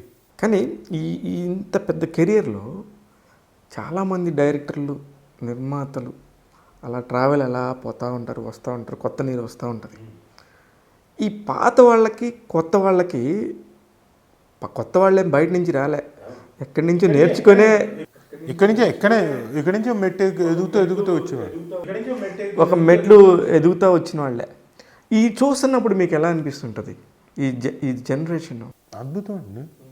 ఈ జనరేషన్ టెక్నికల్గా కానివ్వండి, ఇప్పుడు ఈ విఎఫ్ఎక్స్లు, ఒకప్పుడు విఎఫ్ఎక్స్లు ఇవన్నీ తక్కువ. ఇప్పుడు అన్ని విఎఫ్ఎక్స్లు, గ్రీన్ మ్యాట్ వర్క్స్ ఇవన్నీ చాలా స్పెషలైజ్డ్ సాఫ్ట్ లెన్సెస్, అంటే హై పవర్ లెన్సెస్ వచ్చేసాయి. చిన్న మైన్యూట్ డీటెయిల్ కూడా చిన్న మొహం మీద ఉన్న ఏది కూడా పట్టేసే అంత టెక్నాలజీ పెరిగిపోయింది. It has become big. But eventually ఏమైపోతుందంటే నా ఉద్దేశం, ఇదివరకు వాళ్ళకి పాత డైరెక్టర్లకి వాళ్ళకి ప్రాపర్ శిష్యరికం చేసి ఒక పర్టికులర్ స్కూల్లో వచ్చేవాడు షార్ట్ డివిజన్. ఇప్పుడు ఏంటంటే ఇప్పుడున్న మోడర్న్ డైరెక్టర్స్ ఏంటంటే స్క్రిప్ట్ మీద డైరెక్షన్, షార్ట్ డివిజన్ అనేది నేను చూడలేదు. అదేదో గోప్యంగా ఉంచేసుకొని అది చెప్పండి, అరే ఎంతవరకు షార్ట్ అండి. ఇప్పుడు నేను మాట్లాడుతున్నా, శివగారితో మాట్లాడుతూ ఇంత గొప్పగా ఉంది అనేది చెయ్యి ఇక్కడ ఎత్తాను.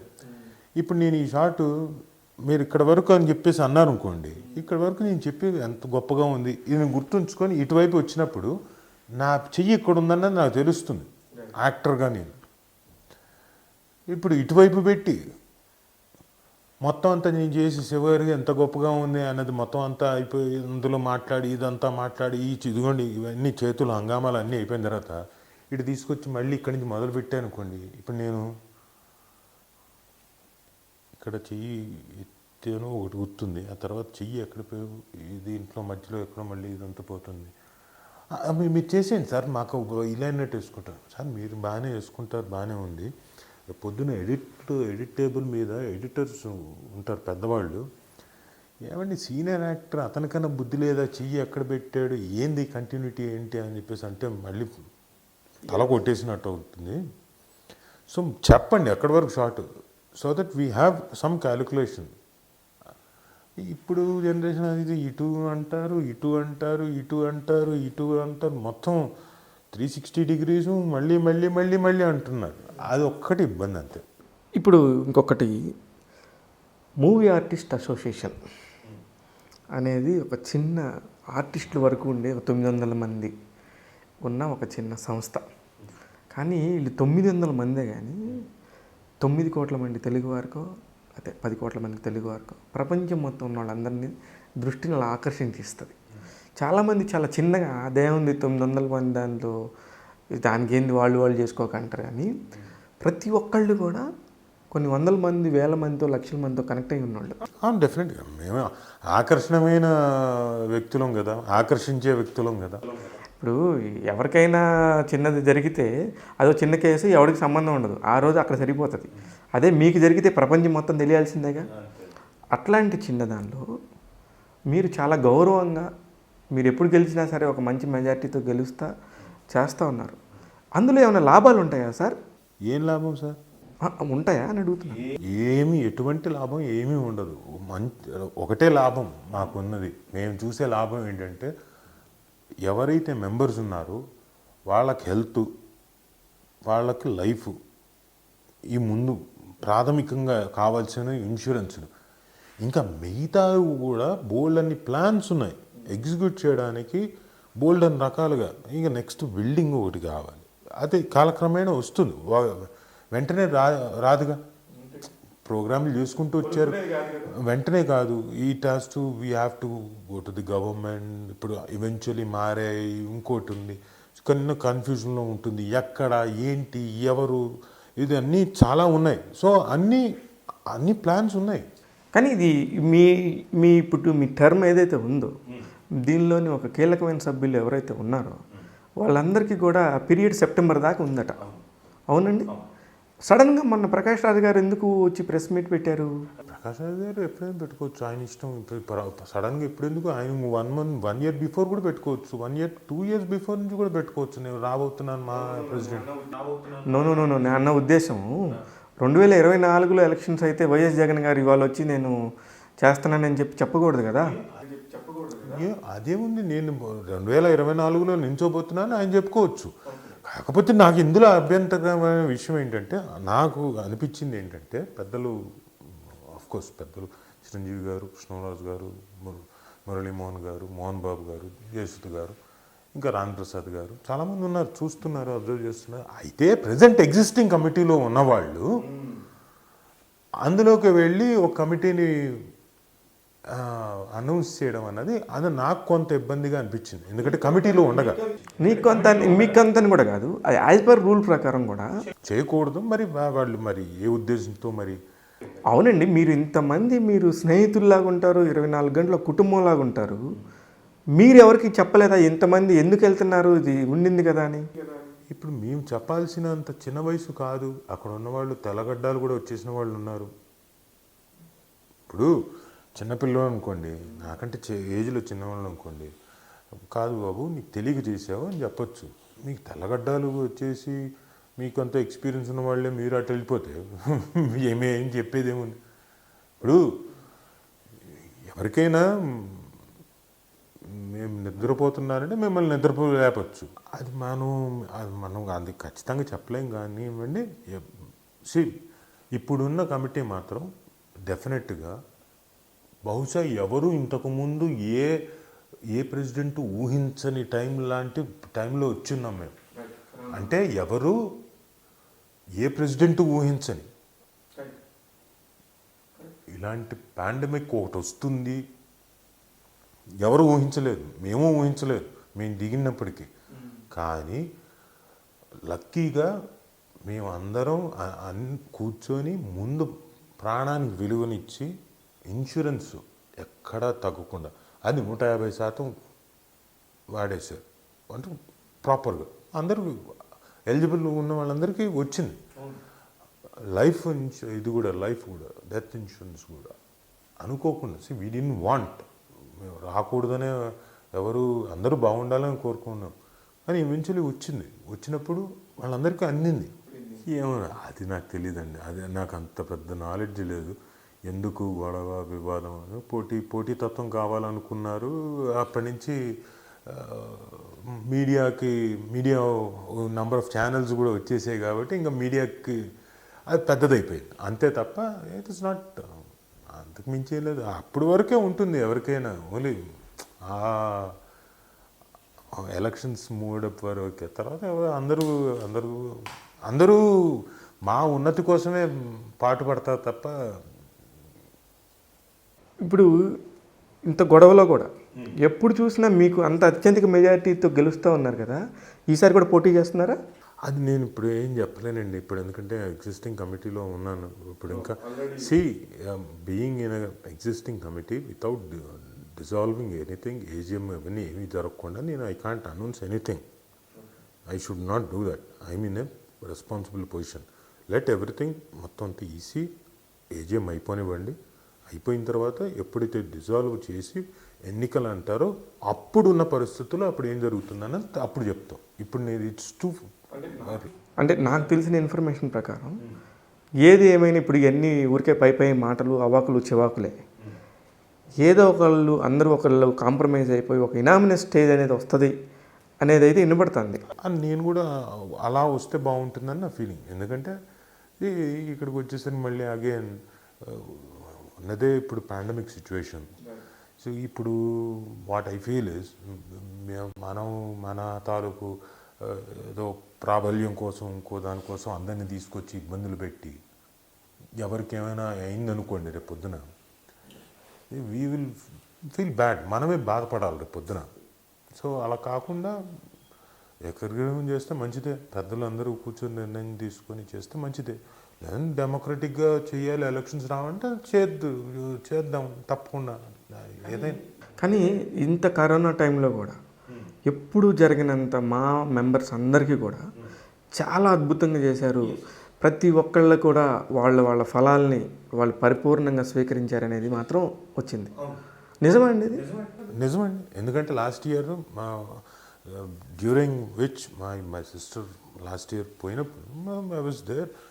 అండ్ పెద్దవాళ్ళు చాలామంది అంటే వీ హ్యావ్ సెగ్రిగేషన్ పెద్ద లెవెల్లో. అసలు చాలా ఫైనాన్షియల్గా ఇబ్బంది ఉన్నవాళ్ళు కొంత పర్వాలేదు, కొంచెం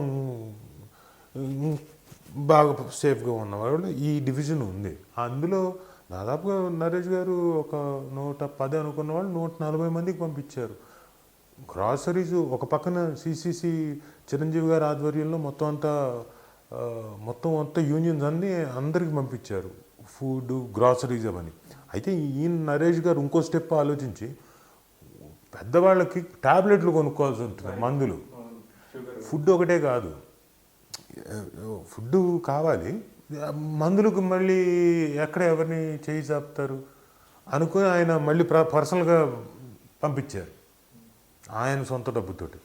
ఇందులో వీలైనంత మంది చాలామంది దాతలు, కొంతమంది కమిటీలో ఉన్న సభ్యులు, హేమ గారు లాంటి వాళ్ళు కొంత హెల్ప్ చేశారు, కొంత అమౌంట్ వేసారు. నాకు వీలంత నేను కొంత చేశాను. ఎవరికి వాళ్ళు చేస్తున్నాం. ఇందులో చాలా ప్లాన్స్ ఉన్నాయి చేయాల్సింది. అంటే డిఫరెంట్ ఆర్గనైజేషన్స్ తోటి, తెలుగు అసోసియేషన్స్ తోటి అక్రాస్ మాట్లాడుకొని ఉన్నాం. కానీ ఏమైనా జరగాలంటే కదలాలి కదా. కదలి పొజిషన్లో లేవు. ఒక ఫంక్షన్ చేయాలన్నా, ఎక్కడైనా అబ్రాడ్ చేయాలన్నా, ఇండియాలో చేయాలన్నా బోల్డ్ అనే అసోసియేషన్స్ ఉన్నాయి. పెద్ద మంచి తెలుగు అసోసియేషన్స్ బోల్డ్ అంత కల్చరల్ దీనికి ఉన్నాయి. అన్ని ప్లాన్ చేసుకున్నాం. అయితే ఈ సిచ్యువేషన్లో ఎవరిని ఎక్కడ తీసుకెళ్తాం? నిజంగా ఈ సిచ్యువేషన్ నిజంగా ఈ టెరం చేసిన వాళ్ళు నిజంగా గ్రేటే. చాలా కష్టం ఇది చేయటం. చాలా కష్టమైన పీరియడ్లో, చాలా కష్టమైన దీంట్లో నెట్టుకుంటూ చేసుకుంటూ అన్నీ సమకూరుస్తూ బేసిక్స్.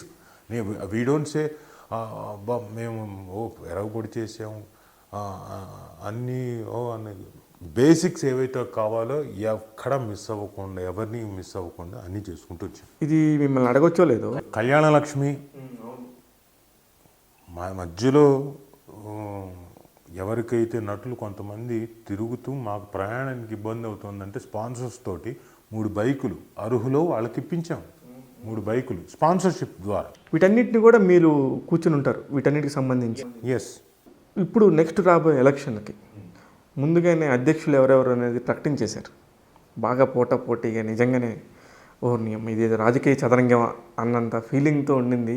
మాకు ఎక్కడెక్కడి నుంచి ఫోన్లు వస్తుంటారు, అరే మీరు ఇండస్ట్రీలో తిరుగుతుంటారు కదా, ఈసారి ఎవరు గెలుస్తారు రబ్బా, టీవీలు అన్నీ చంపుతున్నారు అని ఇట్లాంటి కన్వర్జేషన్స్ నా దగ్గర మీకు మెసేజ్లు ఉన్నాయి, కావాలంటే చూపిస్తా. అలాంటప్పుడు ఇప్పుడు నుంచి ఉన్న వాళ్ళలో ప్రకాష్ రాజ్ గారు, మంచు విష్ణు గారు, జీవిత గారు, హేమ గారు, సివిఎల్ గారు, సడన్గా ఇంతమంది పోటీ చేయటం కరెక్టేనంటారా? ఎవరిష్టం వాళ్ళది, వాళ్ళకి అర్హత ఉంది, డెఫినెట్లీ దే కెన్. సార్ నేను అర్హత గురించి మాట్లాడలేదు, మీరు ఎంతో కాలంగా ఇక్కడ చేస్తున్నారు, మీకు తెలుసు. మేము ఒకటి డెమోక్రటికల్గా ఎలక్షన్ జరిగేటప్పుడు ఎవరైనా ఎప్పుడైనా ఎక్కడైనా ఏ పదవికైనా పోటీ చేయొచ్చు. మనకొకటి తెలుస్తుంది కదా సార్, దానికి వాల్యూ, ఒక పోస్ట్కి రెస్పెక్ట్ ఉంది కదండి. అవునండి, అదే అంటున్నా. వాళ్ళకి మేము చేయగలుగుతాం అనుకునే నమ్మకంతో, చేద్దామనే ఉత్సాహంతో వచ్చారు. మేము చేయగలుగుతాం, మాకు సత్తా ఉంది, వీ విల్ డూ, ఇంకా బెటర్గా చేయగలుగుతాం, చేస్తాం అనుకుని వాళ్ళు చేశారు. ఏమో రేపు పొద్దున ఇంకా దగ్గర పడే కొద్దీ ఇంకో 4 పేర్లు బయటకు వస్తాయేమో. ఇదేం ఫైనల్ అవ్వదు ఇప్పట్లో, ఇది కాదే, ఇది ఫైనలిస్ట్ కాదంటారు. ఎలా అవుతుంది? ఇంకా 4 రావచ్చు. You can't say, it is still Delhi బోత్ దూర్ హే యార్. రైట్. ఇప్పుడు ఆర్టిస్టులు ప్రాంతాలకి, కులాలకి, మతాలకి, భాషకి సంబంధం లేదు, అది మీరు ఒప్పుకుంటారు? Art is universal. ఇప్పుడు సడన్గా ఒక ప్రాంతం నుంచి వచ్చిన వ్యక్తికి ఓటేయటం ఏంటనే టాపిక్ వచ్చిందని చెప్పేసి ఒకళ్ళు మాట్లాడారు. ఇప్పుడు కొత్తగా వింటున్నది తెలంగాణ వాదం ఒకటి టక్మని బయటకు వచ్చింది. ఉన్నదంటారా అసలు ఆర్టిస్టులు? అది ఉందంటారా? అది ఆర్టిస్టులు ఎవరిలో లేదు. వాదం అన్నది రావడంలో తప్పేముందంటున్నా. ఇలాంటిది ఒక 900 మంది ఆర్టిస్టులు మీరందరూ, సార్ నాకు తెలుసు, ఒక సినిమాలో 150 మంది ఒక చాట కూర్చొని భోజనం చేసే పరిస్థితి, రోజు ముఖముఖాలు చూసుకునే పరిస్థితి, అలాంటి వాళ్ళు ఇలాంటి ఒక వాదం ఉంది అంటే మీరు ఎలా? ఎవరు పట్టించుకోరు. మాకు నిజంగా చెప్పాలంటే అలా ఎవరు పట్టించుకోరు. కాకపోతే అంటే టెక్నికలీ స్పీకింగ్, టెక్నికల్గా మాట్లాడడానికి పొలిటికల్గా మాట్లాడుతున్నారు. టెక్నికల్గా అంటున్నాం, పొలిటికల్ కాదు. Politics is different. టెక్నికల్గా మాట్లాడడానికి విభజించిన తర్వాత ఇలా కావాలి కదా అని చెప్పేసి అంటున్నారు. అన్నప్పుడు ఎస్ కదా మరి. టెక్నికల్గా, పొలిటికల్ కాదు. Politics is different. టెక్నికల్గా మాట్లాడడానికి విభజించిన తర్వాత ఇలా కావాలి కదా అని చెప్పేసి అంటున్నారు. అన్నప్పుడు ఎస్ కదా మరి. బాగుంది, మంచి కన్వర్జేషన్. స్నేహితుడు మీరు వెళ్ళి ఆ పార్టీకి సంబంధించి ఒక మంచి స్పీచ్లన్నీ చేసుకొని ముగించి వస్తున్నప్పుడు యాక్సిడెంట్ అయింది మీకు. ఒక నటుడిగా ఒక ఎన్టీ రామారావు గారు అద్వితీయమైన ప్రతిభతోని తెలుగు వారందరినీ హక్కుని చేర్చుకున్న పార్టీ ఇవాళ రోజున ఆ పార్టీ అంతమయ్యే పరిస్థితి. మీరు ఒప్పుకున్నా ఒప్పుకోకపోయినా ఇది నిజం. అలాంటి పరిస్థితుల్లో ఫైనల్గా అందరూ కూడా ఎదురు చూస్తుంది ఒకే ఒక మనిషి గురించి. ఈ మనిషి వస్తే మళ్ళీ ఈ పార్టీకి ఏదన్నా జవజీవాలు వస్తాయేమో అని. అదే మీ ఫ్రెండ్, మీ స్నేహితుడు జూనియర్ ఎన్టీఆర్. దాని మీద మీకేమన్నా అసలు ఒక ఒపీనియన్, ఒక సాధారణ మనిషిగా, రాజీవ్ కనకాల కాదు, ఒక సాధారణంగా ఇప్పుడు రాజీవ్ కనకాల కాకుండా అంటే మీ ఒపీనియన్ ఏంటంటున్నా నేను. అవన్నీ ఇప్పుడు ఆయన ఇష్టం. తర్వాత ఆ పర్టికులర్ పార్టీ తాలూకు ఇష్టం ఉంటుంది కదా, వాళ్ళ ఇది ఉంటుంది, ప్రయారిటీస్ ఇంకోటి అన్నీ ఉంటాయి. ఏమో హౌ డు ఐ సే. మీరంటే పబ్లిసిటీకి కూడా వెళ్ళి ఆయనతో పాటు పక్కన నుంచి. నేను పబ్లిసిటీకి వెళ్ళింది, ప్రచారం కోసం వెళ్ళలేదండి. నేను ఎన్టీ రామారావు గారి ఫ్రెండ్గా వెళ్ళాను. ఆయనకి ఓన్లీ కొంత రిలాక్స్ అవ్వడానికి. అంటే ఆ పార్టీతో మీకే సంబంధం లేదంటారు?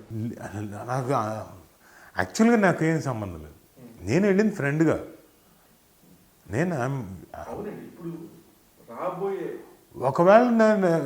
ఒకవేళ ఇప్పుడు నేను వెళ్ళాలనుకుంటున్నాను అనుకోండి, ఒకవేళ ఇన్ కేస్, అప్పుడు నేను చెప్తాను పలానా పార్టీలోకి నాకు గో అండ్ సపోర్ట్ అని. నేను అప్పటికి ఐ వాజ్ నథింగ్. నాకు అంత నాలెడ్జ్ లేదు, పొలిటికల్ నాలెడ్జ్ లేదు, ఏమీ లేదు. నేను కేవలం నందమూరి తారక రామారావు గారి ఫ్రెండ్గా, అతనికి కొంచెం రిలాక్స్, అంత హడావిడిలో మధ్యలో ఏదో ఫ్రెండ్స్తో సరదాగా మాట్లాడుకోవడానికి అన్న ఉద్దేశంతో వెళ్ళాను. ఊరికే ఆయన్ని సరదాగా ఏమార్చడానికి ఆ హడావుడి అంతా ప్రెషర్ కదా సార్. అంతమంది మధ్యలో మాట్లాడడం అంటే మాటలు కాదు సార్. అనకండి బాబు, మీకు దండం పెడతాను. కాదండి, మాట్లాడడం కూడా అంత చిన్న వయసులో అంతలాగా మాట్లాడడం ఒరేషియస్. మొత్తం ఆకర్షించడమే కాదు, పాయింట్లు కూడా మాట్లాడడం, జరుగుతున్న సమస్యల గురించి మాట్లాడడం, ఇన్ని చేయడం చాలా గొప్ప విద్య. అతనికి చిన్న వయసులో అంత ఆకర్షణ శక్తి, అంత అంత కొంత నాలెడ్జ్ ఇచ్చారు దేవుడు. అద్భుతంగా చేశాడు. మీ ఇద్దరు మాట్లాడుకునే ఒక బెస్ట్ థింగ్స్ ఏంటి? మేము ఎక్కువగా ఇవ్వండి సినిమాల గురించి, కోతి పనుల గురించి ఏమైనా రాఘవని ఏదైనా ఏడిపిద్దామా, ఫిక్స్ చేద్దామా, ఇంతకు మించి ఏం లేదు. ఏదో ఒకటి సరదాగా ప్రాక్టికల్ జోకు ప్రాంక్ వేయడానికి ట్రై చేస్తుంటాం. సడన్గా ఏంటి మీరు బుల్లితెర మీద రెచ్చిపోదాం బ్రదర్ అంటూ వచ్చారు? రెచ్చిపోదాం బ్రదర్, ఎస్, రెచ్చిపోదాం బ్రదర్. అది నాకు బేసిక్గా ఈటీవీ అంటే చాలా మొదటి నుంచి ఇంక్లూజన్ అంటే మొదలు పెట్టిన దగ్గర నుంచి నాకు నన్ను ఎంకరేజ్ చేస్తూ ప్రతిదీ ఆల్మోస్ట్ నన్ను ఈటీవీ లేడీ డిటెక్టివ్, స్నేహ, పోపులు పెట్టే ఆల్మోస్ట్ ఆల్ ఎవ్రీ సీరియల్లో ఉన్నాను. Almost all you can name it, Anveshitha. Okay, ఈటీవీలోనే 3 సీరియల్స్. కస్తూరి అయితే ఈటీవీ ఛానల్లోనే ఈటీవీ తరపు నుంచి చదరంగం, పద్మవ్యూహం అవన్నీ నంబర్స్లో ఉండేవి. అన్నీ పద్మవ్యూహం 1000 దాటి జనరేషన్స్ దాటి జరిగి, చదరంగం అలాగే. సో ఆల్మోస్ట్ చాలా సీరియల్స్లో చేస్తూ బిజీగా ఉన్నాను. అండ్ ఆ గౌరవం ఒకటి. మల్లెమాల అంటే నాకు బాగా రెస్పెక్ట్. వాళ్ళు వచ్చి చెప్పారు, సార్ మీరు చేస్తే బాగుంటున్నాను. నాకు కూడా అనిపించింది కరెక్టే, నేను చేస్తున్న పాత్రలకి అన్నీ చాలా ఎమోషనల్ క్యారెక్టర్స్, లేకపోతే ఎక్కడో కామెడీ యూజువల్గా ఎవరు రావట్లేదు. రాజీవ్ కామెడీ చేస్తాడు, కామెడీ ఉంది అన్నది కొంత ఒకప్పుడు తెలుసు. కొండ లాంటి వాళ్ళు, కోకిల సినిమా లాంటివి. ఆ తర్వాత అన్నీ ఇలాంటి పాత్రలు చేస్తున్నాను. సో నాకు కూడా కొత్తగా ఉంటుంది, సమ్మన్ పర్ఫార్మింగ్ అండ్ వాళ్ళు నవ్విస్తున్నారు. And it is not a joke. అంటే అంతసేపు వాళ్ళు కుర్రాళ్ళు అంత కష్టపడి దే ఆర్ డూయింగ్ పర్ఫార్మింగ్. ఒక్కొక్కళ్ళు నవ్వించే ప్రయత్నం చేస్తూ సక్సెస్ఫుల్గా చేస్తున్నారు. So it is good. నాకు కూడా I'm happy with Rechipodam brother program. చూస్తే నవ్విస్తున్నారు. నేను కావాల్సి నవ్వట్లేదు అండి, వాళ్ళు నవ్విస్తేనే నాకు నవ్వు వస్తుంది. నా నవ్వుని నేను షేర్ చేసుకుంటున్నాను ఆడియన్స్ తోటి. ఇంత ట్రావెల్ చేసినాక, ఇప్పుడు మామూలుగా మాకైతే నేను ఒక సంస్థలో ఒక 14 ఏళ్ళు 13 ఏళ్ళు పనిచేసినాక అబ్బా ఏం చేస్తామని వచ్చి నాకే గొడవలు కూడా ఏంటో ఒక మార్పు కావాలనిపిస్తాను. ఒక నటుడికి ఎలాంటి మార్పు కావాలనిపిస్తుంటుందండి? నటుడిగా మీకు డిఫరెంట్ పాత్రలే మార్పు అండి, డిఫరెంట్ ప్రదేశాలే మార్పు. మీకు కొత్త లొకేషన్లో షూటింగ్ అన్నా అనుకోండి, అబ్బా అవునా అక్కడికి వెళ్ళి అది చూడొచ్చు, ఇది చూడొచ్చు, గ్యాప్ ఉంటుంది. ఉంటుందండి మీకు కూడా ఇంత ఎక్స్పీరియన్స్ ఉన్నా? సార్ ప్రదేశాలు మీరు డిఫరెంట్ లొకేషన్లో అంటే బా లెట్స్ గో. డిఫరెంట్ ప్రదేశాలు, డిఫరెంట్ ఫుడ్స్, కల్చర్స్ నేర్చుకోవడానికి ట్రై చేస్తాం. ముందు అక్కడికి వెళ్ళిన వెంటనే మేము ఇప్పుడు కోవిల్పట్టికి వెళ్ళాము. కోవిల్పట్టికి షిఫ్ట్ అన్నారు. అనంతపూర్కి వెళ్తే మేము హూళిగలు ప్రత్యేకంగా తెప్పించుకునేవాడిని. నాకు లోకల్ అనంతపూర్ ఫుడ్ పెట్టండి. లోకల్ ఇక్కడ ఏం తింటారు? లోకల్ రాగి సంగటి, నాటుకోడి పులుసు తీసురా, నాకు అది కావాలి. అది నాకు తెలిసిన వాళ్ళతో షేర్ చేసుకోవడం. హోళిగలు ఓన్లీ అంటే బొబ్బట్లు అంటాం. హోళిగలు మనం చాలా పెద్దవి, చాలా టేస్టీగా ఉంటాయి. అనంతపురం సర్కుల్లో దొరుకుతుంది, అది బట్టరా, అది తీసుకుని తిన్నాం. ఇంకా అలాంటివన్నీ లోకల్ అన్నీ వెతుక్కుంటాను. మధురై వెళ్ళాం. పొద్దున్నే రాత్రి షూటింగ్ చేసేవాడు. పొద్దున్న 4:30 గంటలకి ఇడ్లీలు, వేడివేడి ఇడ్లీలు అక్కడ బస్ స్టాప్ దగ్గర. నైట్ అలౌడ్ కాదు అది పెట్టుకోవడం. అంటే అక్కడికి వెళ్ళి ఆ వేడివేడి ఇడ్లీలు పెట్టుకోవడం, తినడం. ఓకే ఏముంది లోకల్గా, సార్ ఇంక నల్ల కాఫీ కడిக்கும் సార్ ఎడతలే అంటే ఓకే పోలం వంగ సార్ అంగ పోయి రాపడం. మనం అక్కడ ఎవరు మనకి వాళ్ళకి తెలియదు కదా. సో మన హ్యాపీ, మన ఇష్టం వచ్చినట్టు తిరగచ్చు, ఇష్టం వచ్చినట్టు చక్కగా అందరితో కలిసి తినచ్చు, కూర్చొని తినచ్చు, హ్యాపీ. డిఫరెంట్ ప్రదేశాలకు వెళ్ళి డిఫరెంట్గా ఉన్నప్పుడు భలే ఇంట్రెస్టింగ్గా ఉంటుంది. You will also enjoy that. సరే, ఇంత కాలంలో మీరు భయంకరంగా ఫీల్ అయిన అంటే ఏంటిది ఇట్లాంటి పరిస్థితి ఏంటి మనకేంటి? అందుకే తను ఎలా అడగాలో అర్థం కాక ఇలా అడిగాను. గత 2 ఏళ్ళ నుంచి 3 ఏళ్ళ నుంచి అర్థం కావట్లేదు. అంటే తక్కువ అయిపోయింది. మళ్ళీ మళ్ళీ రెండు చాలా ఇబ్బందికరమైన సంఘటనలు. ఫాదర్ మదర్తో అయితే, ఫాదరు సిస్టర్తో అయితే మరీ దారుణం. అది బాగా కన్ఫ్యూజ్డ్ స్టేట్లో ఉన్నాను అప్పుడు. ఒక 1 month ఫాదరు హాస్పిటల్లో, సిస్టరు చెప్పేశారు ముందుగానే, లేదు అది పైగా లాక్డౌన్ టైం అంతే. ఇంకా సరే, లైఫ్ సైకిల్ వాళ్ళకి రాసిపెట్టి లేదు. They have to get long, life has to go on, move on, అంతే. ఇప్పుడు వాళ్ళ పిల్లలు ఏం చేస్తారు? పిల్లలు ఇప్పుడు 8వ తరగతికి చిన్నది తిరుపతిలో జాయిన్ అయింది. పీపుల్స్లో ఏదో స్కూల్, తిరుపతికి ఒక 70 kilometers అవుతున్న మంచి స్కూలు. పెద్దది ఇప్పుడు ఓక్ రిడ్జ్లోకి వస్తుంది, 11th వస్తుంది. వాళ్ళు బాగా చదువుకుంటున్నారు. దే ఆర్ బాగా చదువులు. మా మా మామయ్య గారు సాంబశివరావు గారు, మా బావగారు ఫాదరు, ఆయన అసలు టోటల్గా ఒక డిక్షనరీ రాశాడు సేకరించి. సో వాళ్ళంతా చదువుల వైపే. మా వదిన గారు అంటే రామారావు గారు వాళ్ళ సిస్టరు, ఆవిడ కాలేజీ లెక్చరర్, ప్రిన్సిపల్ ఏదో ఉంది ఆవిడ, హరిపద్మ గారు. ఆయన బావగారు వచ్చి రామ్మోహన్ గారు అన్నయ్య గారు అవుతారు, ఆయన కూడా ప్రిన్సిపల్. సో అందరూ చదువులే, వాళ్ళంతా చదువుల ఫ్యామిలీ. సో దాంట్లో అందులో దిగులు పడాల్సిన అవసరం లేదు. వీళ్ళిద్దరు కూడా బాగా చదువుకునే వ్యక్తులు, పిల్లలిద్దరు కూడా వెరీ ఇంటెలిజెంట్, బాగా చదువుకుంటారు. మనస్విని ప్రొడక్షన్స్, మనస్విని గారు ఏం చేస్తున్నారు? మనస్విని గారు 10th వచ్చారు. ఆవిడకి ఏదో ఇప్పుడు సడన్గా ఆవిడకి కూడా ఇంట్రెస్ట్ ఉందంట యాక్టింగ్, ఇంకోటి తల్లిబాటులోకి రావాలని ఏదో ఉంది ఇంట్రెస్ట్. ఏమో మనం ఏం చెప్పలేం. ఇంట్రెస్ట్ ఉంటే సరిపోదు కదా, కృషి కూడా కావాలి. అదే ఇంట్రెస్ట్ ఉందా అని చెప్పేసి అంటున్నాను. ఇది ఎప్పటి నుంచి కొత్తగా వింటున్నాను ఇది, నేను ఈ మధ్యనే కొత్తగా. అలాగే, సరే అయితే ఓకే. మీ ఫ్యూచర్ ప్రాజెక్ట్స్ గురించి చెప్పలేదు? లవ్ స్టోరీ ఒకటి, శేఖర్ కమ్ముల గారి దర్శకత్వంలో నాగ చైతన్య చాలా అద్భుతంగా పర్ఫామ్ చేసి, సాయి పల్లవి దాగ కుడి భుజం మీద కడవా, మీరు ఆల్రెడీ వినున్నారు. సో ఆ సినిమాలో నటించున్నాను. ప్లస్ ఆర్ఆర్ఆర్, ఇవి ఇంకా ఇక్షు అండ్ మిగతా 2-3 చిన్న సినిమా ఇంకా పేర్లు టైటిల్స్ పెట్టలేదు. అవన్నీ పోస్ట్ ప్రొడక్షన్ అన్నీ జరుగుతున్నాయి. డబ్బింగ్ చెప్పాల్సి ఉంది, నాకు కొంచెం ఇబ్బందులు ఆగున్నాను. అది కూడా డబ్బింగ్ ఫినిష్ చేసేస్తే. అవును, లాస్ట్ టైం ఒకసారి మీకు ఫోన్ చేసినప్పుడు చాలా ఇబ్బందిగా ఉంది, చెయ్యి కూడా కదలలేని పరిస్థితిలో ఉన్నారన్నారు.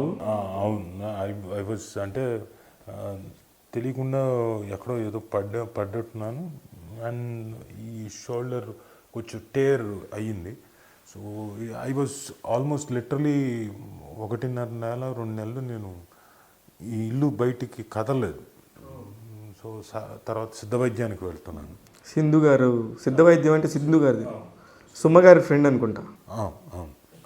సింధు గారు అని ఆవిడ మోకిలలో ఉంటారు, అక్కడ సిద్ధ వైద్యానికి వెళ్తున్నాను. కొంత ఇప్పుడు 60-70% రికవర్ అయింది. ఇంక it will take time, 2 months 3 months time. ఇప్పుడు అట్లీస్ట్ బెటర్ నేను. సో దిస్ ఈజ్ వాట్, నేను అలా బాగా ఇబ్బంది పడిపోయాను మధ్యలో. సో ఎక్కడికి కదలలేదు, కదలడానికి వీల్లేని పరిస్థితి. ఇప్పుడు అంతా ఫ్యూచర్ అంతా ఇంకా సెట్ అయిపోద్ది అనేది క్లారిటీ వచ్చేసి అని అనుకుంటున్నాను. ఎందుకంటే 60%, ఎందుకంటే లేకపోతే సర్జరీ దాకా అన్నారు. సర్జరీ అంటే ఇంక అయిపోయింది, ఇంక పోయినట్టే. ఇంక దాని గురించి అసలు వదులుకోవాలి.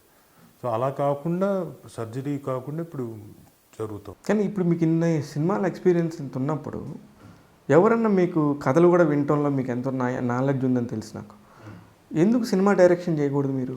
నేను మధ్యలో సినిమా డైరెక్షన్ కోసం అని చెప్పేసి స్క్రిప్ట్ రెడీ చేసుకున్నాను.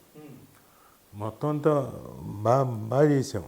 ఒక ప్రొడ్యూసర్ గారు కూడా వచ్చారు, ముందుకు వచ్చారు, వాళ్ళ అబ్బాయిని అని చెప్పేసి అనుకున్నాను. కథ అంతా కూడా మొత్తం అంతా bound script ready, script ready. సరే, అనివార్య కారణాల వల్ల ఆయనకి, ఆ ప్రొడ్యూసర్ గారికి కుదరక వెనక్కి వెళ్ళింది అంతే.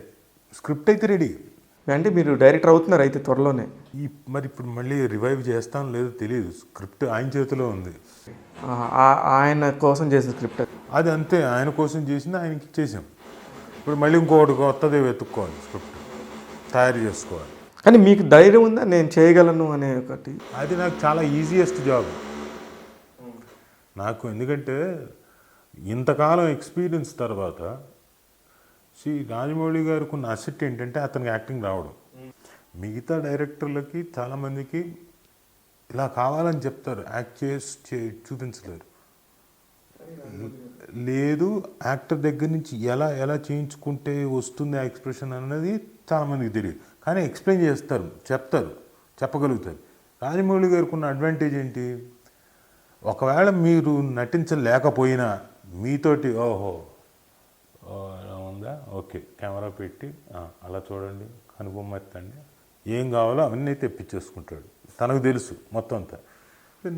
నేను నటుడిని కాబట్టి నాకు బేసిక్స్ ఆఫ్ డైరెక్షన్ అన్నది తెలుసు కాబట్టి బహుశా ఇంకా టెక్నాలజీ అన్నది అప్డేట్ అవ్వాల్సి ఉంటుంది. అది మళ్ళీ నేను ఒక 30 రోజులు అలా I have to get train. ఇప్పుడున్న టెక్నాలజీ ఇంకో దానికి I have to get train. Otherwise మిగతా అంతా బేసిక్స్ అని నాకు తెలిసిందే. అవును, అంటే రాజమౌళి గారితో పోటీ పెట్టుకుంటున్నారు మీరు? రాజమౌళి గారితో పోటీ పెట్టుకోవట్లేదు. నేను అంటుంది నాకు నాకు బేసిక్స్ తెలుసు అని చెప్తున్నా. అదే రాజమౌళి గారు నటుడు కాబట్టి డైరెక్షన్ డిపార్ట్మెంట్కి వచ్చినప్పుడు నేను రాజమౌళి గారికి ఫస్ట్ చెప్పింది ఒకటే, జక్కన నేనంటూ కనుక డైరెక్షన్ చేస్తే నువ్వు విలన్గా చేయాలి అని చెప్పేసి, ఇప్పుడు కాదు అప్పుడే చెప్పా. చేస్తానన్నారా? ఎలవయా అని చెప్పేసి అన్నాడు. అంటే I know how to get performance ఎలా అయితే రాబట్టాలో తెలుసు. నాకు నరేష్ కూడా అడిగాడు, రాజా గారు మీరు డైరెక్షన్ చేస్తా అంటే చెప్పండి, నేను ఎప్పుడైనా డేట్లు ఇస్తాను. ఇప్పుడు కాదు, విశాఖ ఎక్స్ప్రెస్ ఇప్పుడు. అంటే కొన్ని సీన్లు నేనే నరేట్ చేసేవాడిని నరేష్కి. నరేష్ ఈ సీన్ ఇది ఇలా ఇలా. రాజా గారు మీరు ఎప్పుడైనా చెప్పండి, మీరు డైరెక్ట్ చేస్తారంటే నేను డేట్లు ఇస్తాను. ఆల్ ద వెరీ బెస్ట్ రాజా గారు. థ్యాంక్ యూ సో మచ్, మీరు ఎంతో టైం ఇచ్చారు.